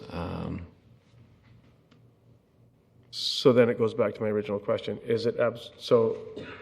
Do we know if the potential exists to accomplish what we need to accomplish for increased traffic and for bus pullouts? And I've heard it so many times on Hammond Bay Road. Bus pullouts, wherever there is one, is appreciated. Wherever there isn't, it's not very appreciated. On Bowen Road, if there is one, it's very appreciated. Where there isn't, it's not. In terms of congestions, and so we have all this width to work with, but we don't necessarily always incorporate the what will benefit the people that are going to use the road the most, and hopefully get them into buses and other in the future, if Lindley Valley Drive extends through to Rutherford, I guess there would be a potential there for it to become a bus route. With the street parking, that could be conceivably converted into a bus pull-off bay if the need arises. If the need arises. Okay, thank you. Mr. Swaby, did you have a comment? So, Your Worship, it's just a reminder that at the time we did the agreement with the school board and Insight, it was based on a cross-section. Wrongfully or rightfully, this was the cross-section that Insight signed off agreeing to the agreements between the school board and the city. So this is it. Okay. Okay, Councillor Brennan, I'll come back to you. No, it's okay. You had a motion, but Councillor Johnston is on. Councillor Johnston. Quick one, Your Worship. If staff could remind me, through you to staff, has all the tree removal taken place for this? Now, Yes, Your Worship, and Paul, Mr. Rosen can correct me if I'm wrong, all the trees have come down. Part of the contract that we're letting now is to prepare the site and for building of the road, so we're moving the stumps. okay, so there's no more tree removal during nesting? That's correct. Thank you. Okay. And now, Councillor Brennan, did you want to, you had another motion you said? No, I said I was happy to receive this. Oh, I'm sorry, Yeah. okay. I'll just get rid of the other ones. So we have it moved and seconded, and all those in favor? Opposed? Motion carries. Moving into... Now I have a question. Oh, Your okay, Worship. go ahead. You're still on. I'd like to ask the staff about the other road that we were contemplating through the Lindley Valley, but we've made a decision tonight that may make that moot. So I'm wondering if staff could give me an idea of whether you require additional instruction or to bring us back a report on. Your Worship, I think it would be appropriate for Council to ask for a report. Given the implications of the Lindley Valley purchase, there may not be a need to extend this road any further than the current proposal is at the subdivision, at the rec center. Okay, so then I would make a motion that staff be instructed to bring a report to council regarding any additional extension to the Lindley Valley Road and the need thereof. Councillor Anderson, second. And, okay, on the motion, Councillor Paget, do you want to speak to it? Yes, please. Go ahead. That you're on. Thank you. So, to the city manager, we are talking about the infamous 100 line here, are we? That's correct. Okay. That's correct, Your Worship. Which I'm, of the hope that will not come to us until after I have left this world. And you have said on a number of occasions that is way in the future if it should happen. And so, Councillor Brennan, I'm a little confused as to the urgency of this at this point. If I could answer, we have expressed an intent to do that road. I'm looking for a report back from staff saying with the purchase of the Lindley Valley, that is no longer required. That would then put the question to bed. Thank you. Councillor Kip. Yeah, that's what I want to include in my report, that it was the 100 line road right from Hammond Bay Road right through in a report on it. Okay, and that was your motion for it? Yes, I'm And, expecting staff to come Councillor- back with a report that says, Yep. given your intention to purchase the Lindley Valley, there is no longer a requirement to put through. Councillor Kip, are you Well- seconding that? Yeah, well, I'd say why don't we just cancel the 100 line road now instead of waiting for a report? I just think that it's for Well, the future report- let's get the generations who report. want to look at it and understand our reasoning, it'll be clear. Okay. Everyone understand the motion? All those in favor? Opposed? Motion carries. We'll move into property maintenance, the property maintenance bylaw 1990, number 3704. It's requested that council hear anyone wishing to speak with respect to the property maintenance for the properties listed below. Staff recommendation, the motion that council pursuant to the property maintenance bylaw 1990, number 3704, direct the owners of the following properties to remove the material as listed below from the premises within 14 days. Oh, wonderful. Or the work will be done by the city or its agents at the owner's cost. We have only one item on there now. That's the first one at 543 Townsite Road. Discarded household furniture, garbage, and miscellaneous debris. That pretty well sums up the picture. And there's a fore and aft picture. There's the bow. So with that said, if somebody would like to, is there anyone in attendance that wants to speak to matters related to 543 Townsite Road? Seeing none, if someone would like to make the motion. Moved and seconded. All those in favor? Opposed? Motion carries. Moving into the 2014 Community Service Grant Program. Purpose to outline the committee's recommendations on the allocation of the spring round of 2014 Community Service Grants. And the staff recommendation that by motion the council allocate the spring round of 2014 Community Service Grants as noted below. I'm still a little bit suspicious about how normally Councillor Johnson gets involved in these things, and This is not my committee, this is Diane. Oh, okay. Oh, Councillor Brennan, sorry. Anyway, Somehow I got stuck on this, but having said that, a motion that council allocate the spring round of 2014 community service grants as noted below. 1, Columbia Center Society, funding request is $3,500. The program Neighbors Being Neighbors Summer Community Gathering, and the amount recommended was $2,750. The Nanaimo Community Kitchen Society, funding request of $2,000. Bellies to Babies and Beyond, and the recommended amount was $2,000. The Nanaimo Region John Howard Society requested $2,000 therapeutic garden program. Therapeutic, sorry, try that again. Third time lucky, and the amount was $2,000. The Nanaimo Community Gardens Association, $3,000. Expand community outreach, and the amount recommended was $3,000. And finally, Nanaimo Women's Resource Society request was $2,800. Community Arts and Culture Fair, and the amount was recommended at $2,750. The total was $13,300 asked, and $12,500 is the recommendation. And if somebody would like to make that motion, Councillor? I'll move that. Okay, is there a second? Moved and seconded. Discussion? All those in favor? Opposed? Motion carries. Unauthorized constructions, it's requested that council hear anyone wishing to speak with respect to 90 McClary Street. Staff recommendation, the motion that council pursuant to the section 72 and 73 of the community charter order the owners of the following properties to remove the unauthorized suites or bring the property into compliance within 30 days. And the first and only item is 90 McClary Street, 2 unauthorized suites in a single family dwelling. Is there anyone in attendance tonight that wants to speak to matters concerning 90 McClary Street? So, seeing none, if somebody would like to make the motion? Moved, seconded, discussion, all those in favor, opposed, motion carries. And section 72, 73, and 74 of the community charter, 507 in Milton Street. Purpose, to obtain council authorization to enforce the provisions of the community charter. And it's requested that council hear anyone wishing to speak with respect to 507 Milton Street. Is there anyone in attendance tonight that would like to speak to matters related to 507 Milton Street? Seeing none, if somebody would like to move the recommendation, the authorization rather, moved? No, Sorry. I wanted to ask staff a question about this. Okay, do you want to move it to get it on the floor?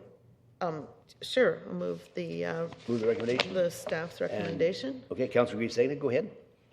We received some correspondence from the owner, Mr. Soroya, asking for 90 days, and I would like staff's comments. Well, first of all, I'd like to know when the letter was sent to the property owner, and secondly, what are staff's comments about the request for the delay for 90 days?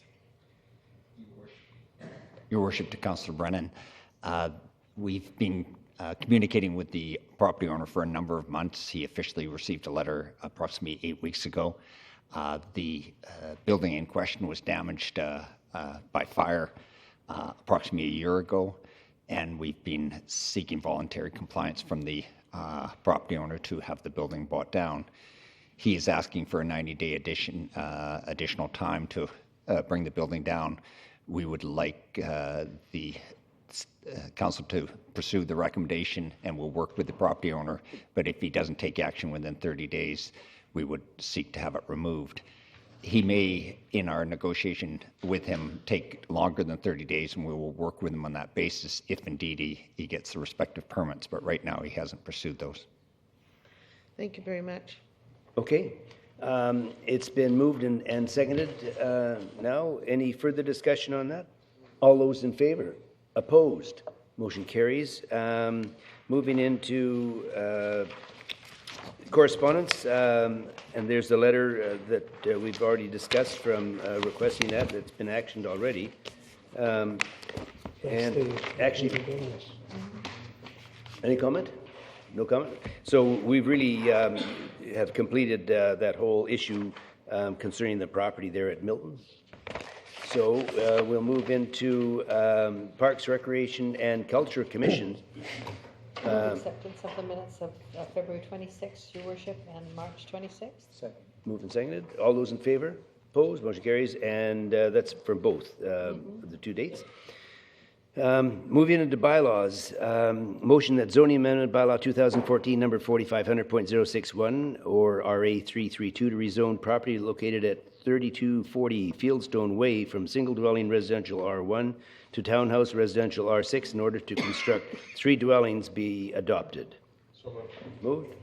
Moved and second discussion. All those in favor? Opposed? Motion carries. And motion that official community plan amendment bylaw 2014 number 6500.025 OCP 77 to redesignate lands at 1044 and 1048 Old Victoria Road from industrial and neighborhood to light industrial to permit a recycling facility past third reading.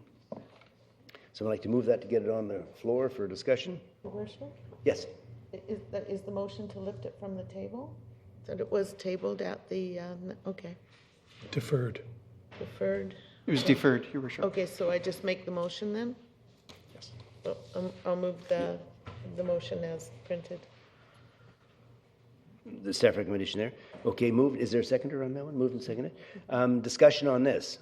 I think there'll be some. I just want to say that I find this one very, very difficult. And my concern basically is that I think I would be supportive of this OCP change if that street light or stoplight was put in place on Highway 1. And until such time as that's done, I have some problems supporting this. I think, to me, access egress is so important, and I think getting that stoplight there is critical to that whole development of that corner. Councillor Kipp.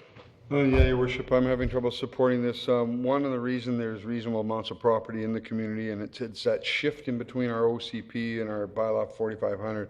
My biggest concern is the residential area across the street. It isn't provided a really good buffer. The orchard part is that was recommended. It doesn't seem to me to be a really good buffer. I would have preferred to see a strip of residential housing similar to that on the corner of Meredith and Bowen Road, similar to the one on 8th Street at Howard, where the corner front area was left at RS1 and built maybe even affordable housing along that edge line. I didn't think the screening. Although I support the idea from the highway, having a regional recycling area there, a recycling area there would be perfect from the highway, but without the access from the highway and that intersection down on Halliburton Street, I can't support this one at this time. Okay, Councillor Bestwick. Thank you, Worship. When I deferred this, it was for reasons of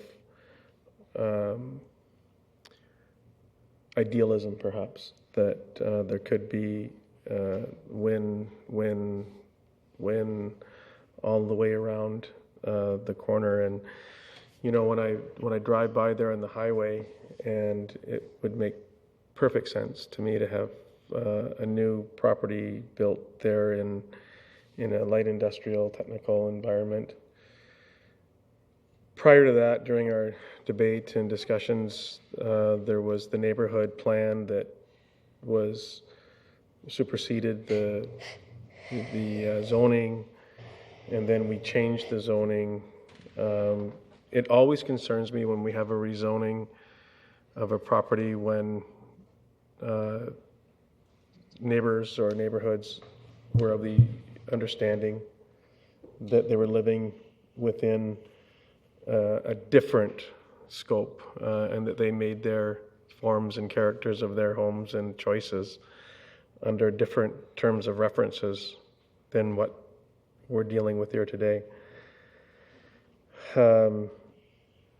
It's not so much for me about the intersection light at the end, although clearly it's a necessity. It's clearly we need that to take place 5 years ago, let alone 5 months from now. But it doesn't influence my decision. The 1048 portion that's going from neighborhood to light industrial just really concerns me. I really am struggling with that. So at this point in time, Your Worship, I'm not in a position to be able to support the application. Thank you, Councillor Brennan. Thank you, Your Worship. ask for this to be back on the table because I think it's time that the community had an answer on this. So I was glad to place it back on the table. But unfortunately, I don't support it. I don't think it's a good fit for the neighborhood. What I really like is the landscaping and the orchard, all big pluses for that kind of operation. But I think that given the placement or the location within a residential neighborhood, and a neighborhood that I think maybe we haven't paid a lot of attention to it. It's a quiet neighborhood, so we haven't seen them around that much. But they certainly came out and told us how important their neighborhood was to them, and that this was not something that would fit for them.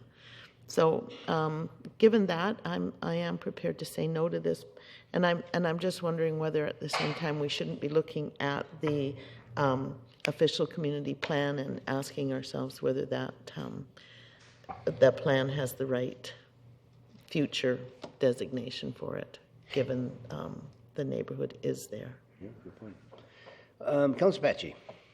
Thank you, Worship. Well, here I have the luxury of the chance to say the same thing twice, because I did already talk when we talked about the bylaw section at the public hearing, and of course I have not changed my mind.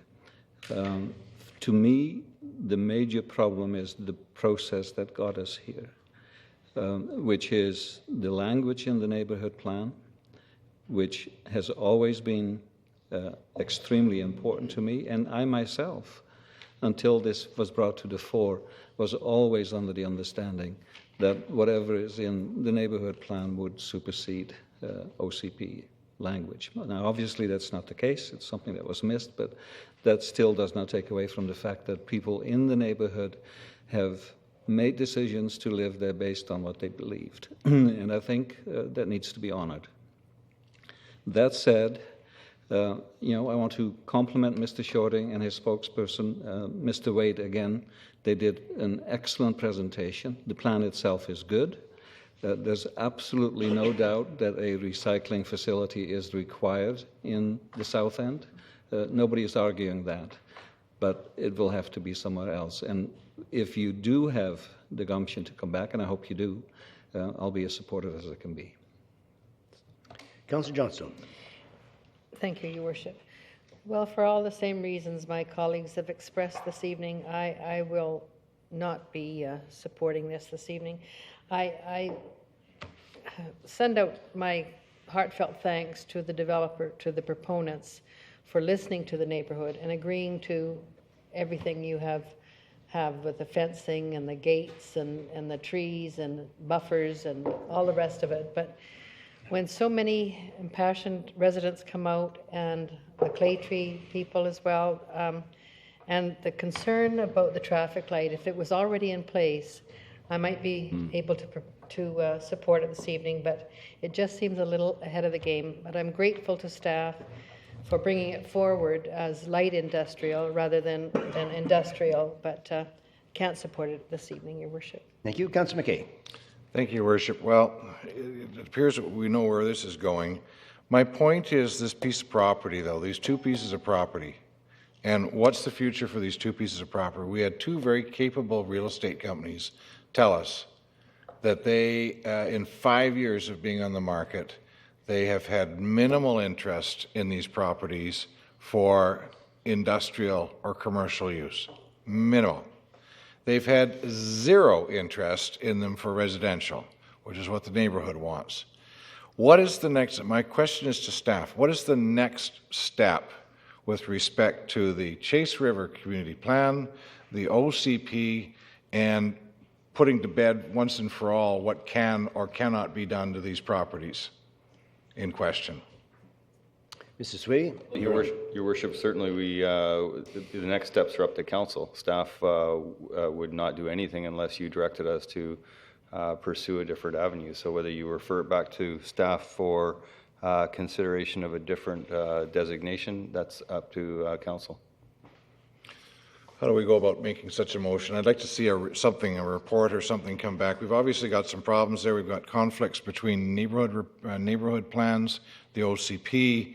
We've got a property owner trying to sell a piece of property. The folks that would have an interest in it for commercial use don't want to go through this.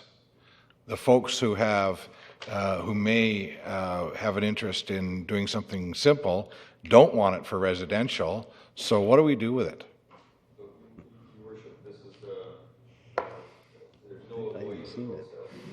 Avoiding the fact that if you want to make changes, you're going to have changes to the OCP and zoning, if that's your intent. And without development plans, of course, there's always the unknowns of what will be developed in terms of a site plan. So one of the advantages you have right now is any application that comes forward that doesn't conform, you would have the opportunity to show the community what you're interested in, either rezoning or designating it to by having a plan.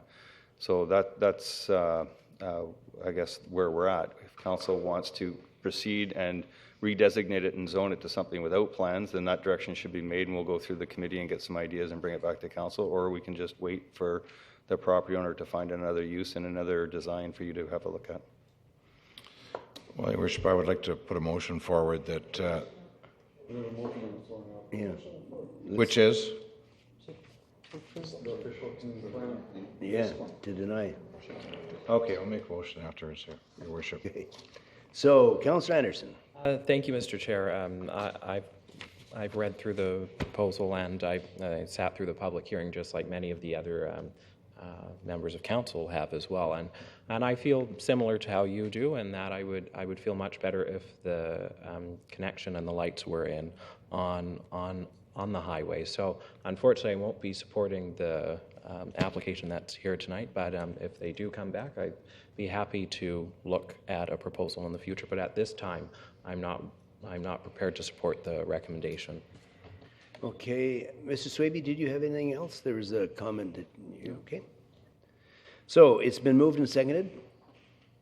On the motion, all those in favor? Councillor McKay in favor? Okay, and those opposed?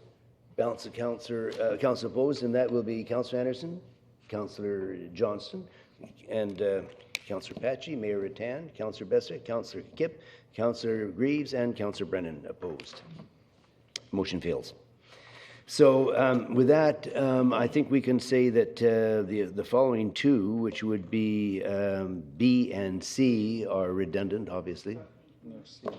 No, Your Worship, item C, there is a requirement for doing a motion. Oh, sorry, on the zoning amendment. That's right. Okay, so Councillor Brent. Okay, seconder. We'll move and second. The motion that zoning amendment bylaw 2014 number 4500.063 RA331 to rezone lands at 1044, 1048 Old Victoria Road from single dwelling residential R1 to high-tech industrial I3 for a recycling facility and text amendments for recycling definition pass third reading. It's been moved and seconded. All those in favor? Councillor McKay. All those opposed? So that'll be Councillor Anderson, Councillor Patchy, Councillor Johnstone, Mayor Rattan, Councillor Kipps and Beswick, and Kipp, and Councillor Greaves, and Councillor Brennan. Motion fails. So with that, we now move into item D, which is. Oh, you had something you want to go ahead? Yes. Sure. And I'm going to need some help with this, but I would like to put forward a motion that we engage the Chase River Community and Neighborhood Association on a discussion about what we're going to do with these pieces of property in the future, whether there's a redesignation, OCP change, rezoning. We need to put this to bed and get rid of these conflicts. So I think a meeting with the Chase River Neighborhood Association would be a real good place to start. Okay, it's moved and seconded. Any discussion on this? Councillor Anderson. Thank you, Mr. Chair. I would be willing to support the motion because at the last public hearing, we actually had the members of the neighborhood come to council and say that they would like to see that some type of meeting such as what Councillor McKay is proposing. And so since we've gone through the process and have said that we currently aren't willing to rezone the properties, this gives the neighborhood and the city and proponents potentially the ability to discuss what potential other things can go in their neighborhood. So I think it's a good motion, and I'm happy to support it. Okay. It's been moved and seconded. Everyone's aware of the motion. All those in favor? Opposed? Motion carries. And now we move into item D, which is the motion that accommodation tax request bylaw 2014 number 7189 to permit a 2% tax for overnight guest accommodation in accordance with the provisions of the Provincial Sales Tax Act be adopted. Moved, Your Worship. Moved and seconded. All those in favor? Opposed? Motion carries. We now move into the financial plan, bylaw 2014 number 7197, and we have a delegation, Mr. Jim Taylor.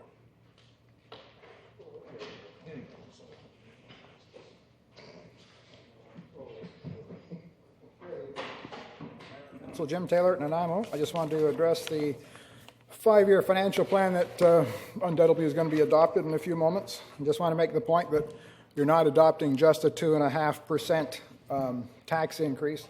But the actual increases that Nanaimo taxpayers have to look forward to over the next 5 years is well beyond the 2.5% number, which is the one that I expect is going to make headlines in the next few days. In fact, over the next 5 years, the city tax revenue will increase by 16.4%, which is 4.1% a year. The RDN tax increase will be 37%, which works out to 9.25% a year. Water fees will increase by 37.5%. That's 7.5% a year. Sewer fees will increase by 25%.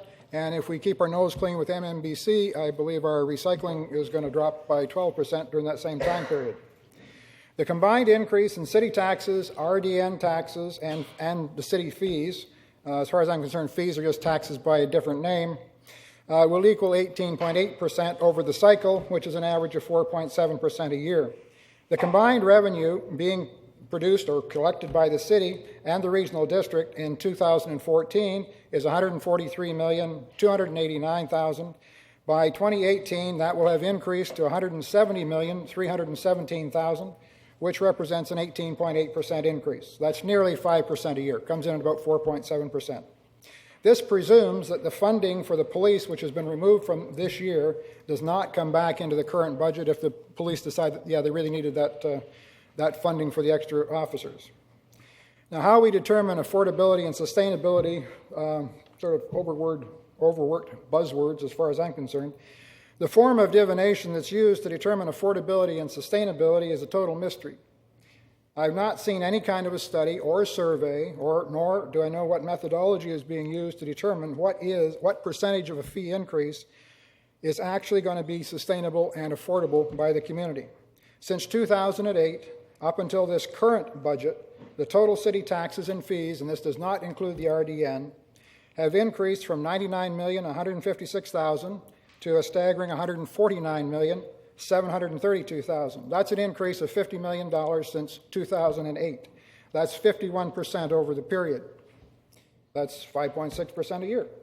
The city's own survey that was conducted by Ipsos Reid a couple of years ago, which is often referred to as a measure of taxpayer satisfaction, also indicated that there was some serious taxpayer fatigue, with about 50% of the respondents saying that, yes, they had enough taxes. They would accept a reduction in their services if it meant their taxes could actually be rolled backwards. Holding the line on taxes without jeopardizing public safety can be done. Now, I attended all of these budget review meetings that have been going on since the last 5 or 6 months, and I've got a stack of dead trees on my desk that can prove I was there. While the process was different than years past, it was more costly, it was also more time-consuming than the way we've done this budget process in the past. The net results seem to be exactly the same as what we've experienced in the past. Through much hard work, Council managed to wrestle the increase down from the first advertised 4% increase down to 2.5%. Most of this was accomplished by kicking the cost of increased policing down the road, with the understanding that it could be brought back in if it was actually deemed to be necessary. After hours and hours of line-by-line assessment of the city's different cost centers, which incidentally ignored staffing levels and wages, City Council is able to represent that they reduced the budget increase by a whopping 1.5%. The 1.5% reduction was the product of weekly meetings which go back to last October until just a few weeks ago. An easier way of reducing this budget would be to have simply applied the $4 million of overtaxation that was collected in the year 2013 to the current increases, and that would have eliminated this year's increase completely. It would also eliminate next year's increase completely. Add to that the decision to not spend $1 million repainting the kiddies pool at Beban and Nanaimo Aquatic Center, and not spend another $250,000 to replace a perfectly good working hot tub at Beban, and you found another 1.25% tax reduction. The overtaxation, which is the amount of surplus taxes was collected last year, and the money that's been earmarked for the pools and a hot tub are the equivalent of a 5.8% tax increase, which exceeds the budgeted tax increase for this year and next year combined. Now, I understand the need for socking away these surplus taxes into slush funds someplace, because we never know, we might need another shiny new office. Another opportunity to save the weary taxpayer some money would be by not spending nearly $100,000 on 3 consultants to tell council and staff what they should have been able to figure out quite well with yourselves by just applying the current community charter and using Robert's Rules of Order. Whether or not these expenses, now this whole budget review process this year has been quite expensive, this $100,000 to come up with new rules of governance, whether or not those are wise expenditures now, it could be argued that this is, in the last year of a council's term, that money couldn't have been better spent if it was saved and put into the first year of a council's term. So last year, staff presented, whether or not this budget you're going to pass tonight is actually what we're going to really experience going forward, is another question. Last year, staff presented a 5-year draft, which indicated that it was a $175 million budget. And that turned out to have increased to $198 million by the time it was adopted in May. And that seems to have been a fact that was missed by most council watchers, myself included. And then I understand now that by the end of December of last year, that had to be amended to $208 million. So we started off with a draft at 175 that gets approved at 198 in May, and finally blossoms to 208 by the end of the year, which is quite a spread. So whether or not the plan that you're going to pass tonight is what we are actually going to experience by the end of the year, we'll have to wait and see. So if this council really wanted to hold the line on taxes, it's as simple as returning the $4 million in taxation from last year and not repainting the pools at Beban and Knack. It's unfortunate that this council didn't have that presented to them as an option over this 5 or 6 months. You went through all this whole process with line by line, and then after you labored through all of that, you discovered that you had $4 million kicking around from last year that you could have used this year. The fact that there's also no consideration being given to the impact that staff wages and increases could have in the next 5 years kind of brings to question whether or not there's some deficiencies in how this council has approached this budget. If you're not even addressing council or the level of staffing and the wages that are involved over the next 5 years. Well, you consider that in 2008, the total being paid to the over $75,000 a year club at City Hall amounted to $10.8 million. By 2012, that amount had increased to $18.8 million. That's nearly a 74% tax or 74% increase in that wage category. And when the cost of wages is not even part of the budget review process, you really have to wonder if anyone is taking the whole process really seriously. Taxes do not have to go up this year or next year or even the year after unless this council wants them to. Thank you. I see no questions. Thank you. Now, there's a motion that Financial Plan Bylaw 2014 number 7197 to establish the 2014-2018 financial plan be adopted. I will move that the Financial Plan Bylaw 2014 number 7197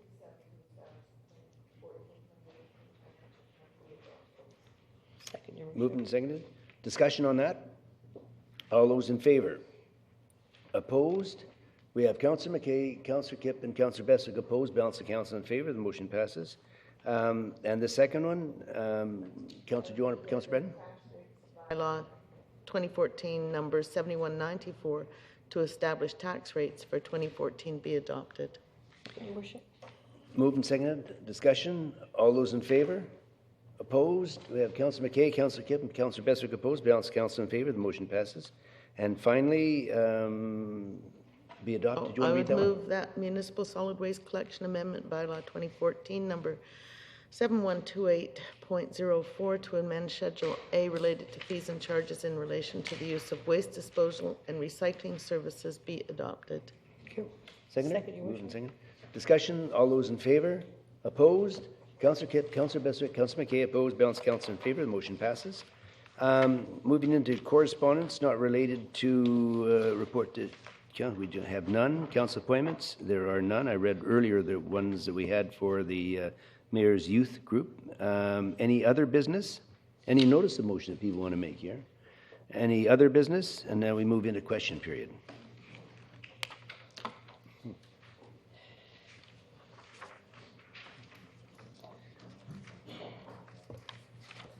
My name is Fred Taylor, and in reference to Councillor McKay's motion to go to the Chase River Neighborhood Association over use of property that's across the ravine and a floodplain and everything else, how do they, that they represent those people on that street?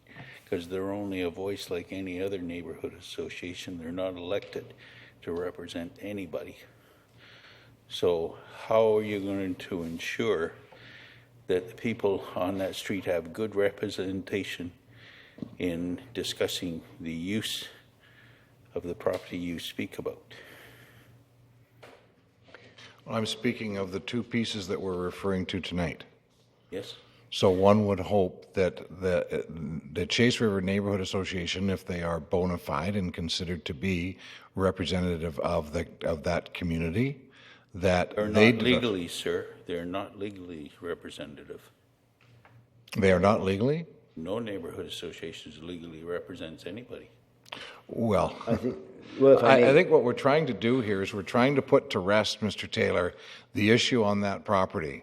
The folks that would have an interest in that property, they may have an interest in purchasing residential property, don't want that property.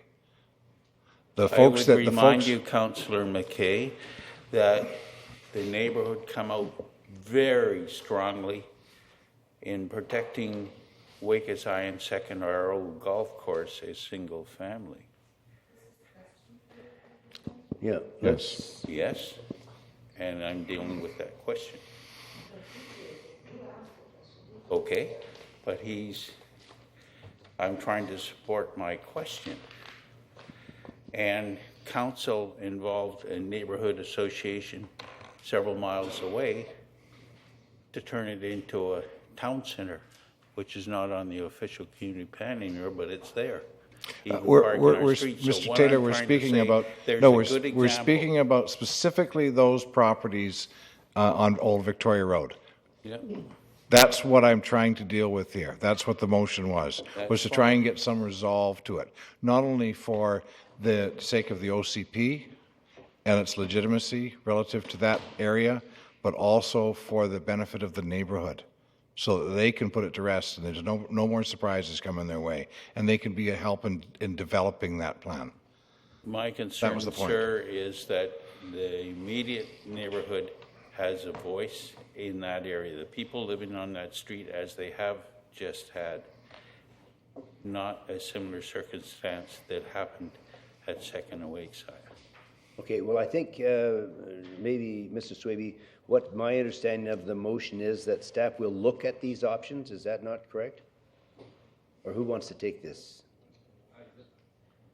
You're on, whoop, you are. Well, my understanding of the motion is that we'd talk to the neighborhood association, we'd look at all the options, and I would foresee going through the APC and talking to the APC about this issue, and then coming to council with a report on what options you have.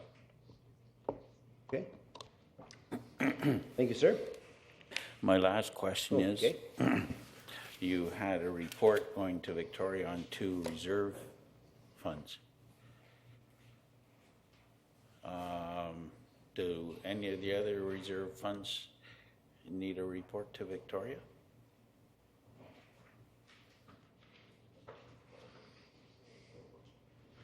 No, Your Worship, those reserve funds are specifically mentioned in the Local Government Act in the relevant sections that are to do with how those funds were created. Those are the only ones that need to be reported to Victoria. So any of the other reserve funds, could we entertain a reconsideration where to put the money? Your Worship, this is a very long conversation. There are different kinds of reserve funds. The statutory reserve funds that were created by Council by bylaw must be used for the bylaw purposes. These two reserve funds arise out of specific parts of the legislation. One is to do with the creation of a reserve fund for parking, and so where money is collected in lieu of requirement of parking. The other is regard to DCCs, and they specify within those sections the Local Government Act that a report is required.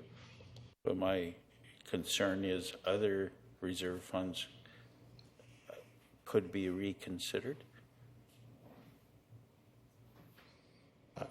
Well, yeah, let's. Recommendations on any of the reserves, but there's statutorily, each reserve has different requirements and how you can spend the money. I would anticipate, given the use of the reserves to buy the Lindley Valley, that we are now down to practically no money that we can transfer around, with the exception of maybe borrowing from our own sewer reserve that has to be paid back. So I don't think there's any reserves that are worthy of talking about. Mr. Clements, go ahead. Staff will be bringing forward a seminar session on reserves to Council within the next couple of months. We've committed to do that. There may not be as much left to talk about as there was a little earlier, but we'll be there. Thank you. Okay. Gord Fuller, 604 Nickel Street. Just a question with regards to neighborhood planning. Is there any, I understand that there really isn't any new neighborhood planning coming forward this year. Is that true? That's correct, Your Worship. So perhaps what council might want to consider is Chase River neighborhood plan is 15 years old. Nanaimo City Associations is, I believe it's even older than Chase River's. Perhaps during the next round, one might want to look at reviewing some of the older neighborhood plans. It would seem to me that you wouldn't have to go through the whole neighborhood planning process. You could look at what's there with the neighborhood groups and move from there. Does this still suit you? Is this still what you want to see in the future?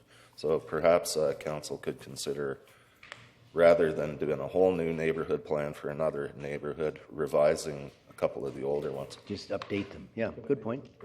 Thank you.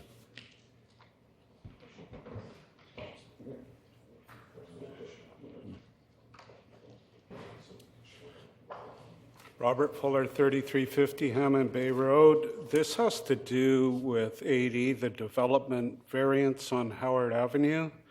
I've noticed within the past while there seems to be a problem with residents in the neighborhood receiving the information in a timely manner so that they can respond at a council meeting.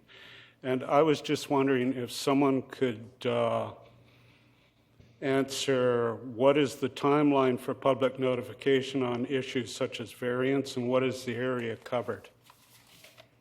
Yeah, I think Your Mr. Worship, Lindsay, the time frame is approximately 10 days, and the area that we notify is immediately adjacent to the property.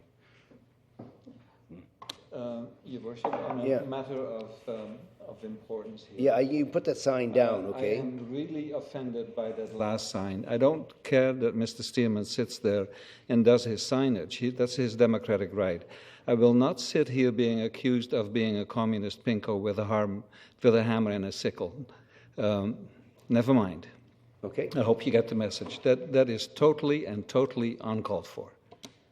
It's brave of you to wear sunglasses, too. I might point that out. You've got a question, and you'll get an answer. That I think that it's the point's taken. And is there not a way to staff to see if we can accelerate somehow? Because I know a week to 10 days is really not a lot of time for people to do some due diligence and research these things. And Good question for the Development Process Review Committee, because we can, any length of time that council wants to do, we can put 4x8 signs on the property, we can do all sorts of things. There's just added costs and time delays for the processing. That's always the balance that council's looking for. This is the minimum requirements under the Local Government Act, and you can always go longer. Well, I just personally, I can only speak for myself. I would like to see something a little bit longer, because a week to 10 days, I think, is a little short, that's all. But that's Councillor Brennan. Given that information, then I would move that the question of notice period to neighborhoods be referred to the Development Process Review Committee for discussion and report. Okay, seconded? Okay, it's moved and seconded. All in favor? Opposed? Are you opposed? No, I'm on that committee. You're good. Motion to adjourn. Motion to adjourn.